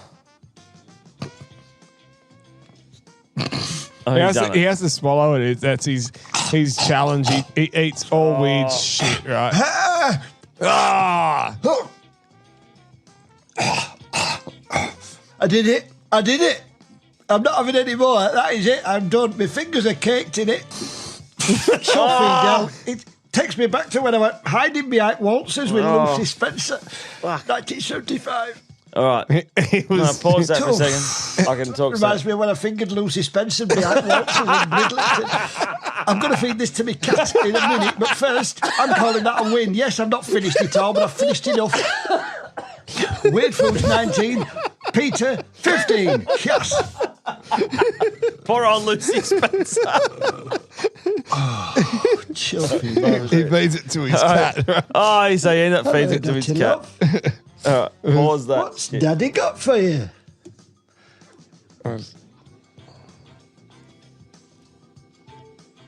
Anyway, that reminds me of a time when I was playing in a band and there was a bit of a joke going on there. And they had this, they found it at Garth's dad's house. He was a chef. He had all this Is that weird- nice, Dotty? Oh, fuck that off. Anyway, they found this rancid fucking fish paste, right? Yeah. They put it, as they thought it was going to be a joke, right? They put it, I was passed out. They put it all over my face, fucking in my hair. Oh, no. Fucking everywhere. This fish paste was fucking off, man. Like, this is what we're talking like 5 or 6 year old fish paste. I don't even know how fucking long fish paste lasts in a jar in your fridge. This had been there for a fucking long time, right? And they put it on my face, on my eyebrows, on that. That was fine, all right? So get up, have a shower in the morning. It was all sweet. But then, no, they decided to go a little bit further and dunk my keys in it, my car keys. Right? Oh. So every fucking where I went for the next fucking probably 2 weeks, there was this fish paste, fish paste smell, like the most rancid shit you can fucking think of. And it was in me ignition for me because they put it on me car key. And it's fucking every time I turn the key, pull it out, I'm like, what the fuck? And they're like, hey, we put it on your keys. Put it on your keys. Oh, fuck. I soaked my keys in fucking methylated spirits. Methane Man would have drank it. Fish paste, fucking, Methane Man. fish paste flavored fucking Methane Man keys. Put it in there. Fuck, it didn't get rid of it because it was in my fucking ignition in my car. It was fucking everywhere. I was like literally 2 to 3 weeks, man. I was like, oh, fuck. I need to just sell the car and just looked at the insurance policy, just fucking decided to burn it. No, I didn't actually. No, I just cleaned it. Fuck, man. The fish paste was fucking ridiculous. Oh. I'm going on. Yeah, that's fucking. Like, I remember that I might have said it on the Father's Day podcast, but the old man did that to me once. Like, with my old man and I used to have like Barneys all the time and shit. And I remember he got the shits with me. And we had prawns one night and fucking stuck the prawn heads inside the air vents. I was there when he done it. I was in like, the pano, in the pano vent, brilliant. right? No, because you fucking turned the fridge off. He had all the fish bait in there. He was going fishing. Well, he's planning to go fishing. He had all these prawn heads and stuff. And you turned the fridge off. He's like, fuck that, I need this and fucking. And then all the fridge. I was probably rehearsing. rehearsing. Yeah, he's I just turned the fridge off. Let all the food go off so I can plug the fucking bass amp in. Fucking idea. Yeah, that's what happened. That's the whole fucking story of it. Or I probably tripped the power. I don't know. Yeah, but no, you fucking unplugged the fridge to plug your bass amp in because we live in a 2-story fucking house on Stilson, South Windsor. Fucking ridiculous. And then he got the shits. He said, fucking hell, everything's gone off in the fridge. So then he just decided to put the prawn heads in your fucking air vents. When the old days. Like, they were the old air vents. Yeah, the old fucking HQ. But I'll tell you, the HZ. And I'll tell you what, though, like, I never smelt them because the fumes, because that was always, the fumes would just come in and knock me out anyway. I'd always be high off fucking the fumes gasoline were fuels. way too far on the petrol fucking fumes in the car because all the seals. The tailgate. Yeah, I know. Yeah. Where's sit in the back? Fuck, time I get there, I'll be fucking whacked off. I remember. It's just driving up the road to get some milk. It was like unleaded. It wasn't unleaded. It was fucking leaded petrol. Any wonder we're fucked in the head. Oh man! Blame Adam's panel van. Oh, I used to do lots of burnouts in that thing. No, you did. Yeah, I did. It was sideways, mate. That was the paddock fucking bash. No wonder it died in the arse. It was fucking fucked up. It would have been that easy to fix that. Oh no! Well, that had the 353 V8 in it, so the small one, so like a few little issues that I fixed, but in the end, it like. Speaking of V8s, like that's. Bathurst is on this. Yeah, on this that weekend. Bathurst is on this weekend, and I reckon next year we fucking just book in and go for it, eh? Yeah, let's do it. Let's go. I've never done it. Never done it. I know. Well, I'm not really interested in fucking car races, but I'm interested in just doing getting up on a podcast. Just get up on the hill and just we're fucking having our talk shit. We're on a podcast the whole weekend. Yeah, boom. I'd be fucking mad for the fucking AI to sort that out in the fucking, in the fucking thing. But I reckon that'd be mad. No, even just getting up there. There's a couple of things on my bucket list, right? I want to do Melbourne Cup. I want to do Melbourne Cup, but every year I'm like, it's just going to be a fucking mission. All right, there's too many people there, right? Fucking, I want to do. Okay, let's have a quick rundown of Melbourne Cup. Put on that funny vocal voice. That one that's like sounds like it sounds like in the shop. All right, here we go. Coming down the mountain. No, that's not it. No, there's no fucking vocal on that, is there? Not the mountain. We're not coming down the mountain. We're not talking about Bathurst. like, there's you had the vocal the first round. That's why I said we need to shops. Hello. Coming down the mountain is Maccabi Diva gonna fuck you up the ass and gonna Number fuck you one, up. she's coming around. She's coming number two, number 3, and number 4. No, you need to actually say the name. The name is Adam Rawson's coming around the corner, and Wesley Rawson's going to come up there, and Raw Sos Podcast is going to fail before he gets him fucking near the post, and we are 900 metres into a 14-year race, and it's a marathon, not a fucking sprint, Ted. Frenzal Rom has come back. Oh my Friends of Rum, they haven't had a hit since 1995, and they are coming around the corner, and they'll be there, and they will fucking they will drink, will win, and it doesn't. Frenzal Rum gets fucked in the ass like they always did every time because they are a punk rock band and no one gives a fuck about them. Wins the race. And Raw Sos Podcast comes last. Yes. It's funny because Raw Sos Podcast normally comes first, and it didn't this time. That's what you know how we were talking about that the other day, bro? Correct weight is 900 kilos. Fish. That's perfect. That's me a race caller. Yeah, so can you turn me up a bit? You are at like fucking 90%. I'm deaf. No, just the vocal, the mic headphone. That's better. That's what I was saying. Like, you know what I think it was? Remember we were talking about like the old vocal things, how they used to talk. That was it. They used that button. Yeah. They had that button on the Roadcaster back in the 20s. Hey, honey, can you just get the washing in, please?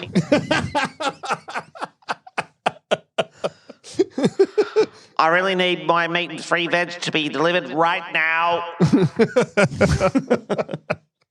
Actually, just put it on for a sec. Just, hi guys. It doesn't actually work for you, Adam. No, it's not working. Why isn't it on mine? Because it's only for me.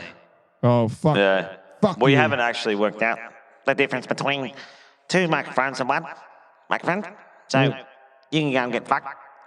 I need that thing because I was going to say, all right, this is the so sort of like kind of look into a Talking to that one. okay. All right, let's talk to this one. All right, we're gonna fuck things up here. All right, today we have seen a crazy thing in Australia. This is called the documentary. That'll do. Oh, that was worth it. Price check on Adam's mental health. Please do a lobotomy. 1 lobotomy ready for him. Fix his brain. Yeah, so I actually need it. I'd like to have to plan that one, but I would like just to talk like how like there was one of those episodes where we were talking about like how our Australian language has changed and stuff, It has. Oh, fuck. It has changed very much. So don't you fuck with me or I'll put my foot in your ass. I'll take my foot and then make you eat your ass out of my foot. That's like a fucking hell, man. Like, I better get down on my knees and pray, all right? You should get down all that. Fucked. Oh, that one was bad. That sound like Beastie Boys. But yeah, like I don't know. He's testing out all the vocal effects at the moment, which is pretty good. Testicles. I've just lost them all. Mr. Spicy's back. Remember him? Oh, I think he's on the B-roll. Oh, Mr. Spicy. How are you, Mr. Spicy? I'm fantastic. Oh, yes. How are you doing, sweetheart? Oh, yeah, not too bad. So how you been, Mrs. Spicy? It's Mr. Spicy. Oh, wow. So what have you been up to? Have you been doing anything really I spicy? just been fingering me butthole every day. Put me nuts in there the other day. It was great. Just folded me nuts in, fold them up, put them up me butthole, and it was a fantastic day. If you don't understand, don't knock it till you try it. Well, so did you go and have a poo after it? Yeah, put me nuts out. How the fuck else do you think I'll get them out of me arsehole? So you pooed your nuts out? Yeah, fucking pop them out. Pop, pop. Done. Oh, fuck. Well, Mr. Spicy, yeah, you're a bit of a crazy caller. He is. He is a little bit special. And I so like Mr. Spicy. He's amazing. Don't ever forget him. And he will be there. He'll be looking in your window. He sounds like it. He sounds like one of those carnival folks. Are you one of those carnival folks? I have less teeth than them. I got no teeth. So you got no teeth, and so you were like Yeah, so my first name is MR, and my middle name is S, and the rest is Icy. So I've just been on the Icy the whole time. I thought you like sound like you do a bit of hock too. No. I don't want to talk about that fucking slut. She's fucked. She can go and get a big dick in her mouth. All I fucking care. She's fucked. Go and fuck off and move on. And good luck to you. Oh, well, it's good to hear from you, Mr. Spicy. And please call again sometime soon, all right? I will not be calling again to your fucking shit podcast. It's ridiculous. Who the fuck do you think you are calling yourself the Raw What the fuck does that even mean? You're the fucking idiots. Yeah, well, so are you, Mr. Spicy. No, well, fucking you gonna take me on, son. I'm gonna fuck you up right now. Fucking get scared on. Fucking boom, boom, boom. Hot fucking dog, fucking boom, fucking boom. Don't ever fuck with Mr. Spicy. Well, it is Halloween coming up, so yeah. Fucking hell, who the fuck was that, Wes? I don't know, man. That was a bit out there, eh? It is a bit. I don't know. I just went out for a piss. That's like fucking. What happened? Oh, Mr. Spicy popped on. It was like, Really? yeah, come and say hello. And so we've got pasta sauce and Mr. Spicy now. I reckon Mr. Spicy's a bit more hardcore than pasta sauce. Right? I reckon we can have a fucking punch on with Mr. Spicy and pasta sauce. Oh no, Mr. Spicy's fucking. He's a rough fella, right? I reckon he's more into the dudes. But then again, pasta sauce. Just having a look at a few of our comments. Your mate Dan has What's said. he said? He goes, Your podcast is shit. Fucking stop it. Guess what? We're not. We're just sitting here in the shed having fun. He goes, no, we do it he's anyway. just said today, he goes, what's No, what's next for the Rawcast? He said to us, he goes, hey Dan, how you going, mate? You're a legend. Let's give him a ring. Say, what the fuck you doing? Let's call him, yeah. We'll give him a call. Call him. Right, let's see. We'll give him a call. Oh, hold on. Is that? Yeah, it's coming through. Let's give him a call.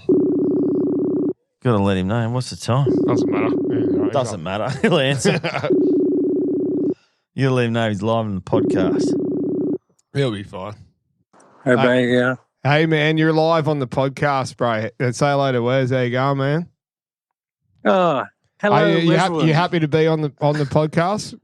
Yes, I'm happy to be on the podcast. Yeah, nice to fucking say, how you going, brother? We can throw the camera on too and say hello. Are you? He's probably got no pants on. He's probably naked. You could have sent him a text message before you fucking even said, you're live on the podcast. How you going? Anyway, yeah. So how you going? How you going, Dan? How's Queensland treating you, man? Yeah, good. Just up on the Sunshine Coast, just living life. Oh. As the Raw SOS fan base would know. Yeah, I just seen your message, mate, so I thought I'd give you a buzz and say, like, I should have gave you a heads up, but doesn't matter. We can cut it. It's not live to air, so we'd always cut it out. No, that's all good, man. Yeah. How's the sunny coast, bro? Whereabouts are you? Up Deception Bay. Deception Bay, yeah. That's up past Noosa, isn't it? No. So you've got Redcliffe, where the dolphins are? Yeah. Yeah, where the Redcliffe dolphins are. Yeah, right. Yeah, nice. Yeah, so it's basically that area. Yeah, that's fucking sick. That's mad up there. I was up in Noosa a couple of years ago. Fucking, I loved it up there. It's fucking mad. How good's that? I don't know. I want to go and watch a footy game at the Redcliffe Dolphins fucking clubhouse because every time you kick a goal, you see the clubhouse and they're like fucking good to hold your schooners because they fucking kick it into the beer garden. It's fucking unreal. Yeah, that's Queenslanders for you, mate. Yeah, that's it. Fucking hold you. No, I reckon they wouldn't. Hey, you guys have just caught me walking to a bottle shop. Yeah, good on you. I love you, mate. And literally I've got here and the bottle shop's fucking shut. Oh, you can chuck that in the fucking bucket. I've just walked in the fucking rain. You know, classic. Oh, that's I thought, Saturday night, I just had the couple of wines, with the missus and put the kids to bed. And I thought, I just might get up for a couple of cheekies. And Bono's shut already. That's fucked, dude. Oh, we might have just head up to the Dolphins Club. Yeah, no. There's nothing like that here.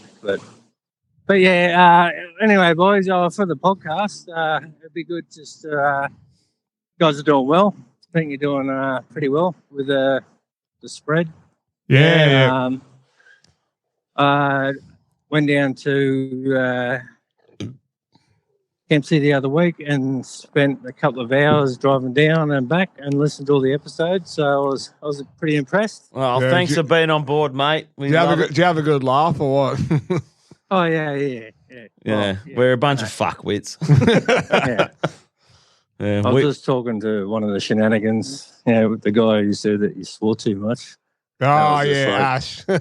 Yeah. I love Ash. Hey, Ash, how you going, mate? He loves the podcast. Get fucked. Yeah, we put him in the complaints. After episode 1, Mum told us we swore too much, and then I put on that whole fucking fuck you thing from fucking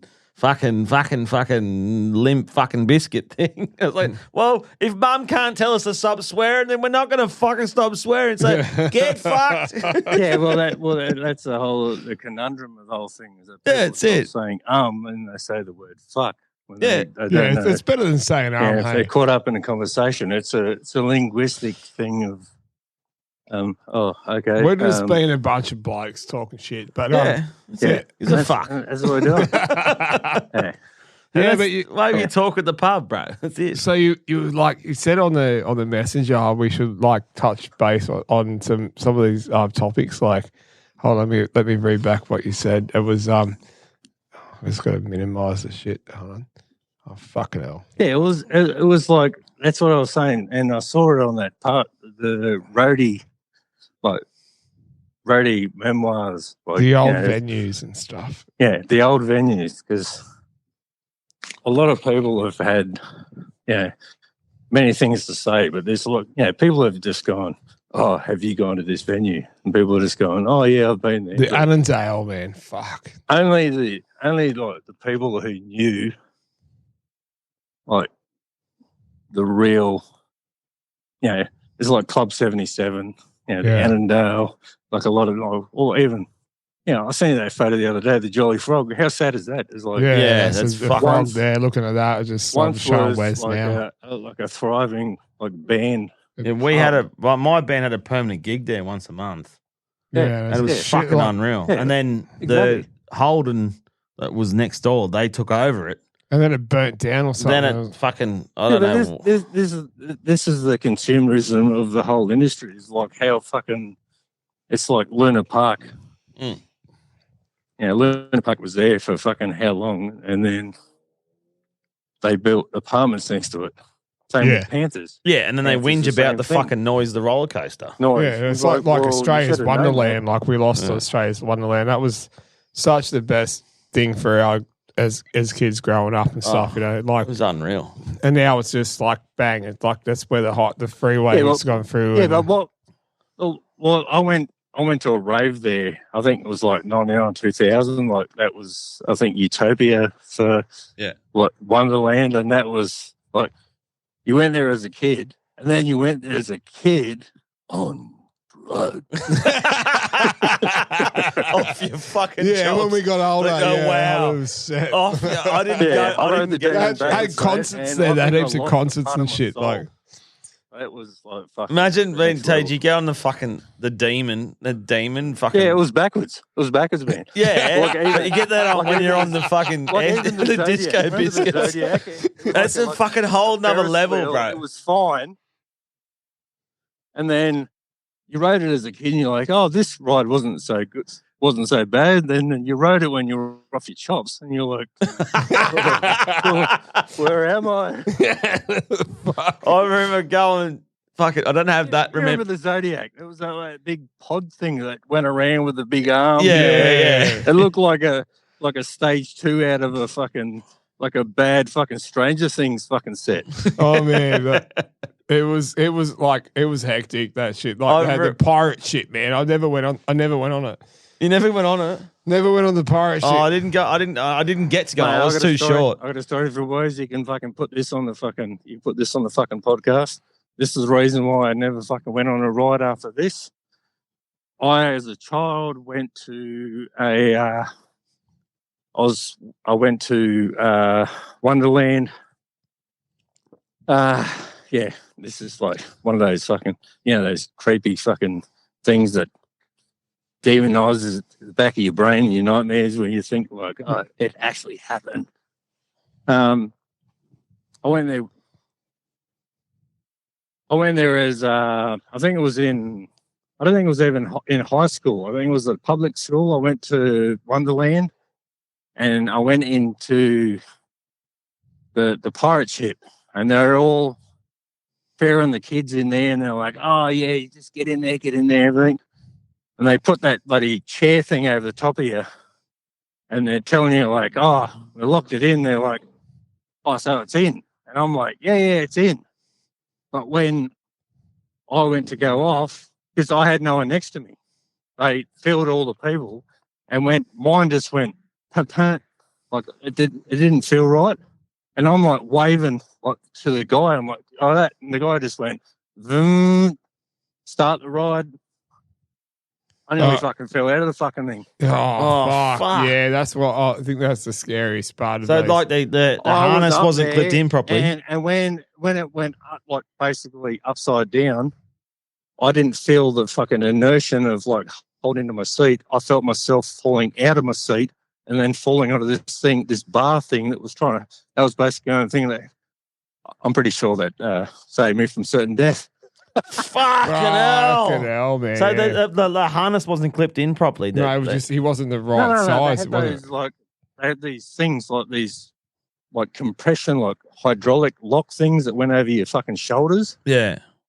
And when they went over to me, they just Yeah, fucking hell, yeah, because they just weren't the right size for that ride, and they fucking let you in on it, and that's fucked up, dude. Like, I know I guess that like you can think, which is it's a sad thing because that was so much fun in our when we grew up and stuff. We had all these rides and things, and then obviously the insurances and like the white water rampage and all the other stuff, mate. That was fucking great. I remember that.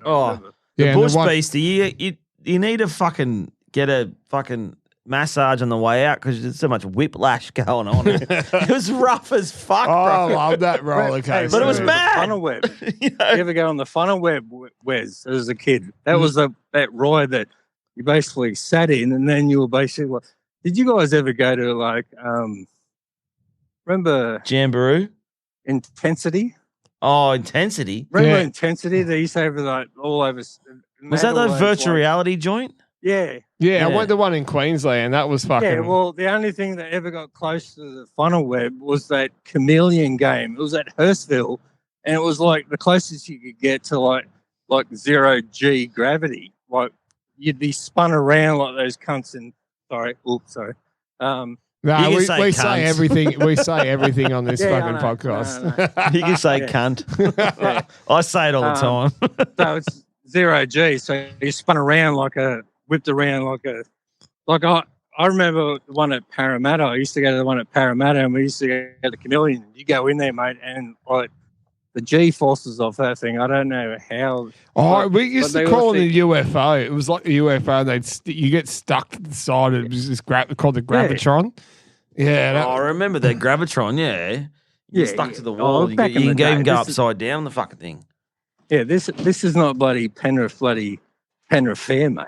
Yeah. We're not sitting out there bloody hanging our dicks out for the ladies. Yeah, so we're at the Club 77. Like I played there with the Undecided, and all I remember was the fucking venue being just. Where was Club 77? In the Cross, William Street, King's Cross. Yeah. And basically, yeah, when you not see William the, Street. Yeah, William Street's not King's Cross. well, so when you see Just before the Coke Yeah. the Coke sign, when you're travelling, what would it be? It would be east. Yeah. North, east. You'd see. Yeah, it was sort of just down the road there a bit. And, I know. I know where you're talking. On William Street, and you before wouldn't you even- turn onto the fucking strip. it was basically a little staircase to get down in, and there was this fucking. It was this weird ass. People that are not listening in Australia, King's Cross is basically like the Vegas of Sydney, right? It used to be. Minus the casinos. It was just fucking clubs, strip clubs, nightclubs, fucking. It was the work. If you haven't seen the fucking Last King of the Cross, look it up. If you that you will understand what the King's Cross was about. So that's what we're talking about. So we still got you there, Dan. Yeah. You can hear the ambience. I'm in a pub toilet right now. I was going to say, it fucking sound like you just got shot. It's echoing, right? Yeah. So he's having a well, the piss. bottle shop was shut, so I thought I have to go into the. You have to get to the pub, mate, but that's all good. Yeah. And Wes has just farted and trying to blow. He's farted the shit. He's trying to throw it in my face. But yeah, anyway, so Club 77 was like, we got down as this fucking Dodge. I was in a punk band, the Undecided back then, and we played a gig there, and it was like you walk down the street, you wouldn't even know the venue's there. It's just like a little staircase going down the side. And then it was like fucking fully spray painted grey. The whole place, the toilets, everything. I remember the toilets. It was grey, spray painted grey, and graffiti on it. What are you talking about? It was just like a door. Like I remember the first time I went to 77. It was basically like a door. There was like a door bitch there. Yeah, well, when I played there, and like set of stairs, and then I was just like. I walked into this little tiny Where's fucking this club going to? It must be something bigger because I've been to like bigger clubs, you know, like Hey other Dan, clubs around the city. Can you wipe yourself now? That wasn't me. That was the urinal. Come on, guys. He's in it. Grow up. All right, guys. Put this on your condom machine. Rugged and ready. And then you do get a bit of fibre in your Dan.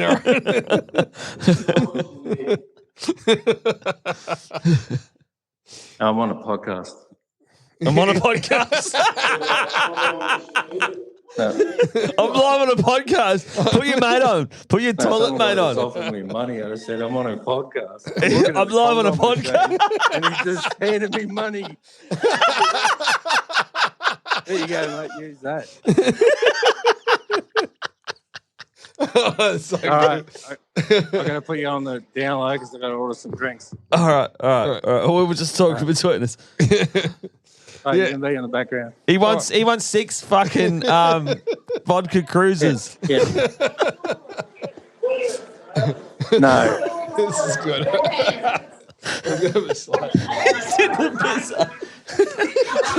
I'm on a podcast. Shut up. I'm on a podcast. I'm live on a podcast. You want 6 vodka cruisers, please? The pineapple ones. So his cum tastes better. I can't scrap 2 of those. No, 6 vodka cruisers. Pineapple flavoured. Oh, I'm in Queensland, so I got to grab 4X. 4X.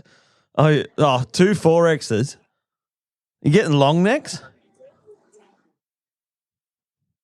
You got to get a 6-pack at least. Can't hear me. No, I'm sitting here to drink them. You got to drink them in the club. You don't get takeaways. Schooners. Oh, schooners. I thought you were getting takeaways. No, I'll get that after I talk to you guys and sit here for a while. You know, come on, guys. You guys. Now Adam's Who's the gone. event manager there? Adam's gone for a piss. I love it when you're in the toilet. That was the best. I'm on a podcast. Shut up. Yeah, Adam's back now. We're having a piss. He was having a piss. All right. Yeah. But anyway, Club 77. I don't know what the fuck that was. Yeah. Anyway, let me get Club 77, man. It was like. Can you go to a quieter room? Yeah, he's at a pub, mate. What takeaway do you have? Go back to the toilet.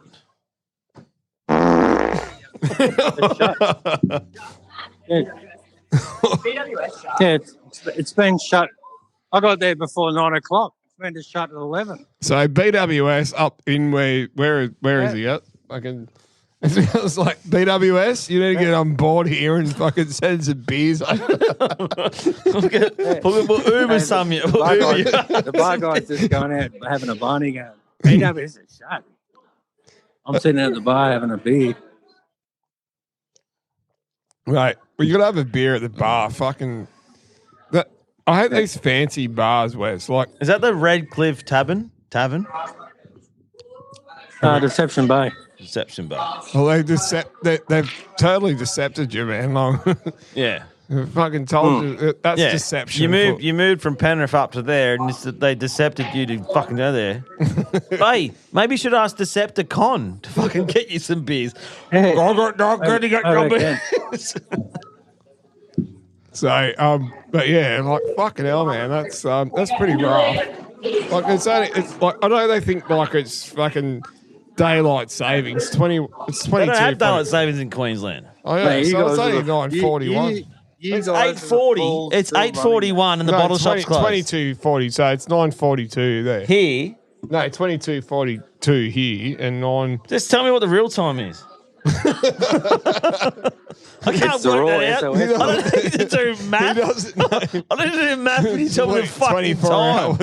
Fucking hell, It's Adam. 21:42 in Queensland. There's a sign on the other side saying that they were on break and they should be back now at 9:40. Oh, he sounds I'll go gay. around and see if I can see from my side. Put him on the podcast. Put her on the podcast. Thank you. Say, hey, do you want to talk to some fuckwits from Penrith? Yeah, that's what I was saying. That's what you're saying. I'm like, no, just watch my drink and I'll read it to you. Yeah, Fucking- all good. Thank you. Queenslanders, they talk a little bit different, don't they? Yeah, A little bit special. Did you hear that? They're like our North and special cousins. It's like the Milton Mango, mate. They drink too many Milton Mango. Yeah, that's it. It fucks them up. No, they drink too many. Like, come in a box of 30, it's like, all right, well, normal box of beer comes in fucking well, 24. They're going to drink 30 of them. Irishmen would say the same to you Scotters as well. Yeah, well, I'm Irish and Scottish, so we're fucked. Yeah, I was born in Queensland, so. No, no, I wasn't. Take that. I retract that statement. So what's the nightlife up there, mate? Sounds fucked, to be honest. Is someone doing karaoke or some shit? I don't know. Like, all right, so we're years ago, Tones and I would say like, oh, probably not, but recently, probably. All right, so we're just gonna do. Tones and I was from Byron, wasn't she? Now she's lost weight and she looks weird. Look up at the sky and see that jet flying over, mate. That's where that joke flew over. Yeah, all right.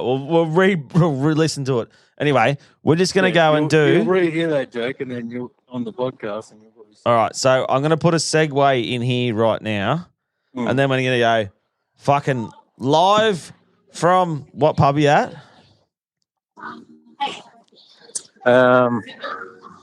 Just give us a random pub. We won't fucking know the difference. What pub are we at? Deception Bay Tavern.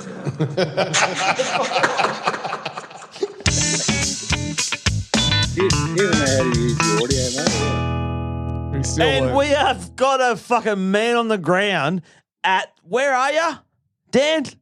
Deception Bay Tavern. And what the fuck's happening up there? Mate, just having a couple of beers. Just had to rattle the cage to open the bottle shop because I walked up here to get a couple of long necks and turns out they were shut. What, at fucking 9 o'clock at night on fucking Saturday? And thanks, Dan, for coming tonight. Yeah. Woo! When do I get my endorsement? You got it all, mate. When we start getting paid, everyone will fucking get paid. Yeah. Anyway, we'll put that in the fucking pre-roll. Yeah. And what Deception Bay Tavern is fucking rock. Hold on, we'll do another one and go, fucking number 9 on the Greyhounds and fucking Traralgon didn't fucking get through. I got one for you. We got some background noise.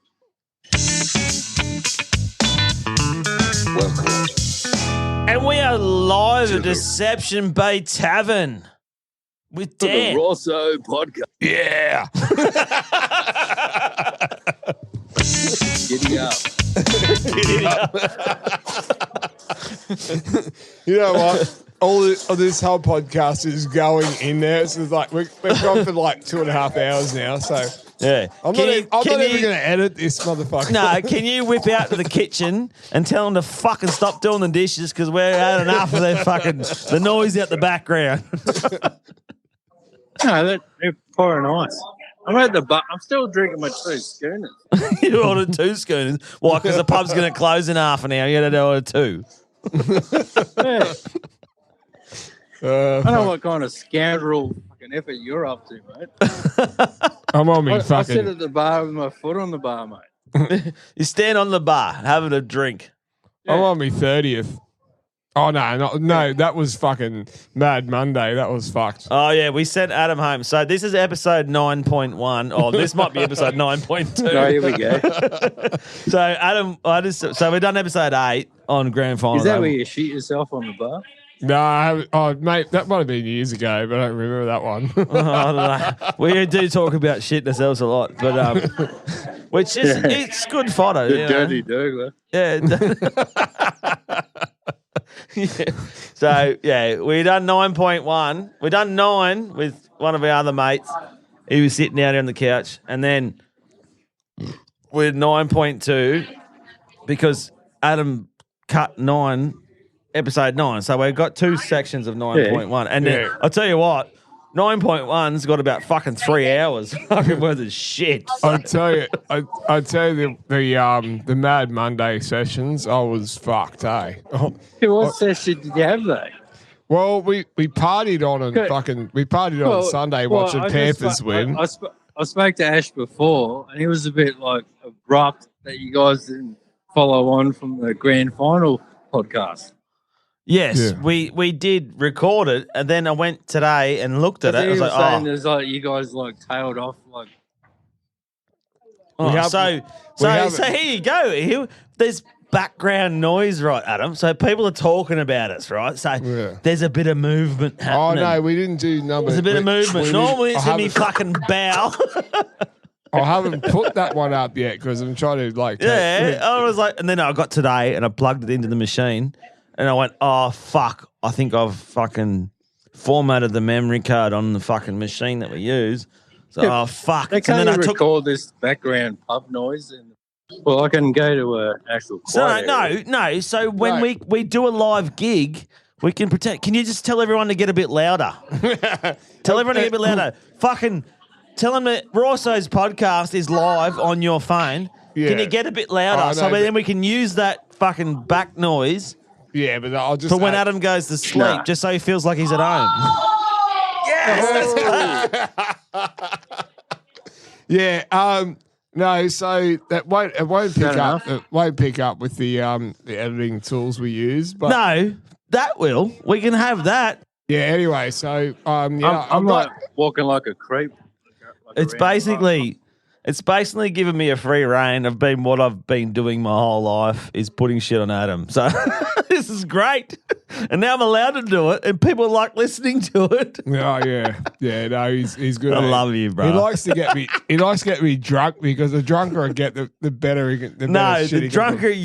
There's a certain level of inebriation. You're fucked now. We'll go to bed. No, I'm all right now. I'm sober. Now this is perfect for me. Yeah. Where's the next set of shots? Oh, we didn't have a shot. Set of shots. Well, the grand jackpot's $11,213.95, but it's only 5 pesos away. 5 pesos. Well, I probably would say it'd be more like that. Those I wouldn't even think of those poking numbers, man. I think it's all bullshit. Good luck. 5 pesos. Puts 5 pesos in there. Done. You got to put them in the Mexican machine. But yeah, like seriously, good luck, man. Good fucking luck, bro. Because like, I did have a good win. That was a joke. I just went from the pub ambience to the pokey room. Oh, just don't. Did we miss that joke? Our joke was we wanted the ambience, and we don't want you to gamble. Oh, but you can gamble. See, no, I'm not gambling at all. We condone everything. We condone mixing your gambling and mixing drinks, smoking weed, and drugs, and getting on the gambling. Everything is all condoned by us. So, but don't tell your mum. Yeah, I'm glad that I'm glad you got that recorded. I'm learning to be. Oh, where's that? This is what happens here in the fucking Raw Sos fucking podcast. Wes has found the fart button again. All right, have we still got out? I thought you were reading one of those. Oh, listen to this. Written by AI. No, written by Wes.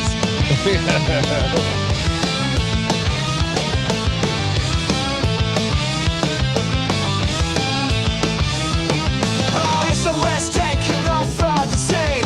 Adam and West, the ultimate team. They're bringing the heat, bringing the noise, breaking down barriers, making some noise. Unfiltered, uncensored, straight from the heart. These brothers ain't playing, they're taking it far. From crazy confessions to stories untold. Raw SOS, it's unmissable. Bold. So come on and join, be part of the crew. Raw SOS is waiting for you. Adam and West, they're here to stay tuned in. Turn it up, let's hit play. Yeah, so there you go. There you go. That's a bit of fucking Raw SOS podcast and your fucking play McCarthy. Is that meant to be like Fred Durst or something? Yeah, no, that's his fucking uncle. I wrote it. I wrote it with AI, but playing the other AI, the chuck it in the fucking bucket. Have a listen to this one. This is fucking sick.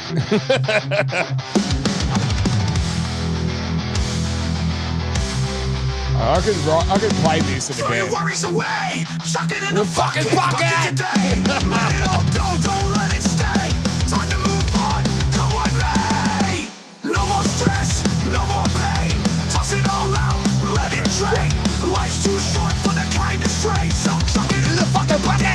Let's start again. Woo! Start again.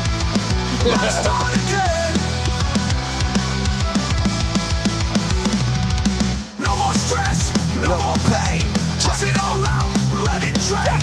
Life's too short for the kind of stray. So chuck it in the fucking bucket. Let's start again. Fuck yeah, that's an epic fucking song, eh? That's AI, written by AI. No, that's written by fucking AI. Well, Assholes I asked it Incorporated. How much that cost you? Oh, it's only $10 a week. No, we fucking just recorded it and then fucked the free part off. Yeah, I know, but then you can't download it. Yeah, but you know what I've got? Welcome to the complaints department, where we listen and find a way to mend your frustrations, concerns, and discontent. We're here to help, just let it out and vent. So Another sit one, back, but, relax, and let's commence. We're bringing The out our complaints album. department is here to make sense. It is. So I live to arguments. It is a tricky complaints department where we listen and find a way to mend your frustrations, concerns, and discontent. We're here to help, just let it out and vent. So sit back, relax, and Trying to make amends. See, I used to write music. Now I use AI to write it for me because I'm too That's fucking why we're lazy. talking Yeah, shit. but you've still got to put it together. Like what do you put it? Like, Oh, where's- just prompts, man. It's all prompts, mate. You just go, I wanted but- to write oh, this, yeah. and then No, it's really hard and difficult, Adam. We sit down and we have meetings, right? So we have like 3 meetings a week whilst drinking a lot of Jack Daniels and Yeah, fucking but drinks. Wes, and what do you talk. put it together? Do you use like Yeah, no, Keith yeah. Thomas So this is able how to- much sweat and tears go into all these songs that we put together, right, Adam? And let give him some input. Yeah, right? so we it's just a really, bit of- really sit down and we like brainstorm Yeah. all this shit, right? And then you just go, we need complaints department to song in a reggae style. Done. That's it. Takes about fucking 3 minutes. 3 minutes. Takes us 9 hours to fucking plug all this shit in to do a podcast. Who edited the actual edit? Yeah, I'm editing. I'm doing Yeah, it. no, it's the fucking Labrador I've got. Yeah, I'm the one that's sitting. He wants to be. I want to be your dog. Like, Yeah. you know, I want to So be your dog. I buy all the shit and he edits all the shit. So my job's way easier because I just do Yeah. my job, paid all this shit, bought it. We're set up now. We're fucking sorted. Yeah, we're nearly there. But then he goes today. He goes, "Oh fuck! Did you see the Roadcasters brought out Rhodes brought out the Roadcaster video?" I'm like, "Yeah," and he's showing me all these videos. I'm like, "Bro, it's $1,800 fucking dollars, man. I'm not paying that. It's already cost me fucking $4,000 fucking dollars. This shit." Yeah, well, we'll get. You used to record the program. We're using Roadcaster. We're using the Roadcaster too. So the Roadcaster is the machine we use. It's like proper like a little desk. that So we've got. audio interface, all the mics and all Yeah. that. Yeah, so everything plugs into that. Everything's Rode, And mate. it's fucking unreal. Like you just plug that in the computer, you get all those things we pre-record and stuff. Yeah, we're here with McCarthy, mate. So you found a bottle shop. So we just had a bit of a break there, and you finally found one up where you live. I did. You legend. And I literally had to walk from the premise of where I was staying, and I walked on a Saturday night within the hours that they keep us controlled. So I walked, I did, and I walked to the BWS, and I seen it was shut, and I was like, what the proverbial word is said. Fucked. So I walked into the pub that was open, and I asked the maiden, what is done with this least open portal of booze that should be open for me to walk in and walk out on my strolls? This little guy just said, he goes, "Oh, I'm sorry, mate. They must have been on their break." So I just basically had two 4Xs at the bar and then went to the poker room and then spoke to these boys. I saw my journey ahead of me. I now have my booze with me in my sack. I can travel home. I don't have my deed with me. I have my maid with me. Yes. Welcome back to fucking Mr. McCarthy's fucking drunk as walk fuck. to the bottle shop. That's fucking gold. I love that. That's so good. That's so good. Hey, keep going if you want. You got there. You got there in the end. That's the main. You got your 6-pack, or did you get a couple of long necks? I've got a 4-pack of. I've got those bolters. Those Captain bolters. Sensibles. Yeah. I got a. Well, see, I don't buy 4-packs. I buy experiences. You can put this on the experience. As well. I don't buy a 4-pack. Yeah, I buy an I- experience. I love it. Well, you know, like I'll buy a carton for an I'll buy an OP. I'll buy like a certain drink. When I'm in the mood, I won't drink like one drink. One drink 4-pack won't do the thing. But when I have it, I'm just like, yeah, that's good. Yeah. I'm good. Yeah. I understand. Yeah. You're going to the whole It's experience. like, if you drink like a 4-pack or a 6-pack of OP rum, you're fucked. You have one, you're like, yeah, not too bad. I might climb that mountain. You've gone way too Queensland since the last time You've gone way too Queensland since the last time I've seen you. You've just mentioned OP rum. Fuck me. The Black Rat. Mate, I've always drank it. You've always drank it? No, but when you come and visit me up in the mountains, you were on the zeros, mate. Yeah, well, I had to because I had it's still on the channel, isn't it? Yeah, we're recording. Yeah, well, you couldn't drive. You weren't allowed. I was silly years ago, and to all our subscribers on this channel, don't drink and drive because you're a drinking fool if you do. 100%. I thought I was. I went to Good Things, counted my drinks, thought I was fine, and I wasn't. Got done mid-range and had to do an interlock order for 12 months. Yeah. So, yeah, drinking and driving's fucking stupid. You don't need to. So, There's so many fucking options around here, like around everywhere. Don't drink and drive. You might spill some. Don't drink and drive. It's a fucking washing liquid for your clothes. It tastes like... Seriously, the next day, like you go out on a night out, right? And then you go, like, we love a beer. We all love a beer, right? The next day, like, you had a beer or spill on your clothes and you smell it, it's like, oh. Or it's like you leave a beer in the car, it's like, oh, fuck, did I drink that shit? You open your own home brew. Yeah, drink my home brew. Yeah, mixed with Tabasco. Dan will give you a fucking rundown on the old home brew, won't you, Dan? Oh, fuck. Oh, yeah. Fucking oath. I remember, what was the mountains? Was it your mum's place or something? No, I lived at Wenny Falls, mate. Wenny Falls. Yeah. We had the band up there and stuff. Yeah, we had a band and everything and all the piss ran out and everyone's like, and Raw Sos like, oh, I've got this homebrew stuff. It was still green. Yeah, it was not the best. Nothing's fucking changed. He'd done that to me in episode 5. Try these fucking homebrews. Shit.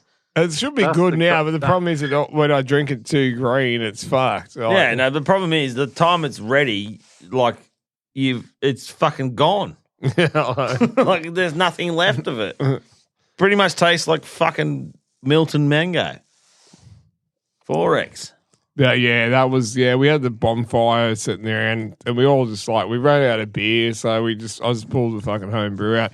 But I miss those days, and I'm not going to say. Yeah. All right, bro. All right, boys. All right, mate. No worries, mate. Thanks for coming on there, McCarthy.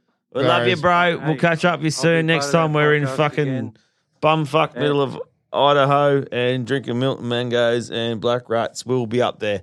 We love you, mate. Thanks for getting on board. Woo! Raw Sos Podcast. Cheers, brother. Talk to you soon, mate. Oh, it's the West taking over the scene. Out of the West, the ultimate team. They're bringing the heat, bringing the noise, breaking down barriers, making some noise. Unfiltered, uncensored, straight from the heart. These brothers ain't playing, they're taking it far. From crazy confessions to stories untold. Raw SOS is unmissable.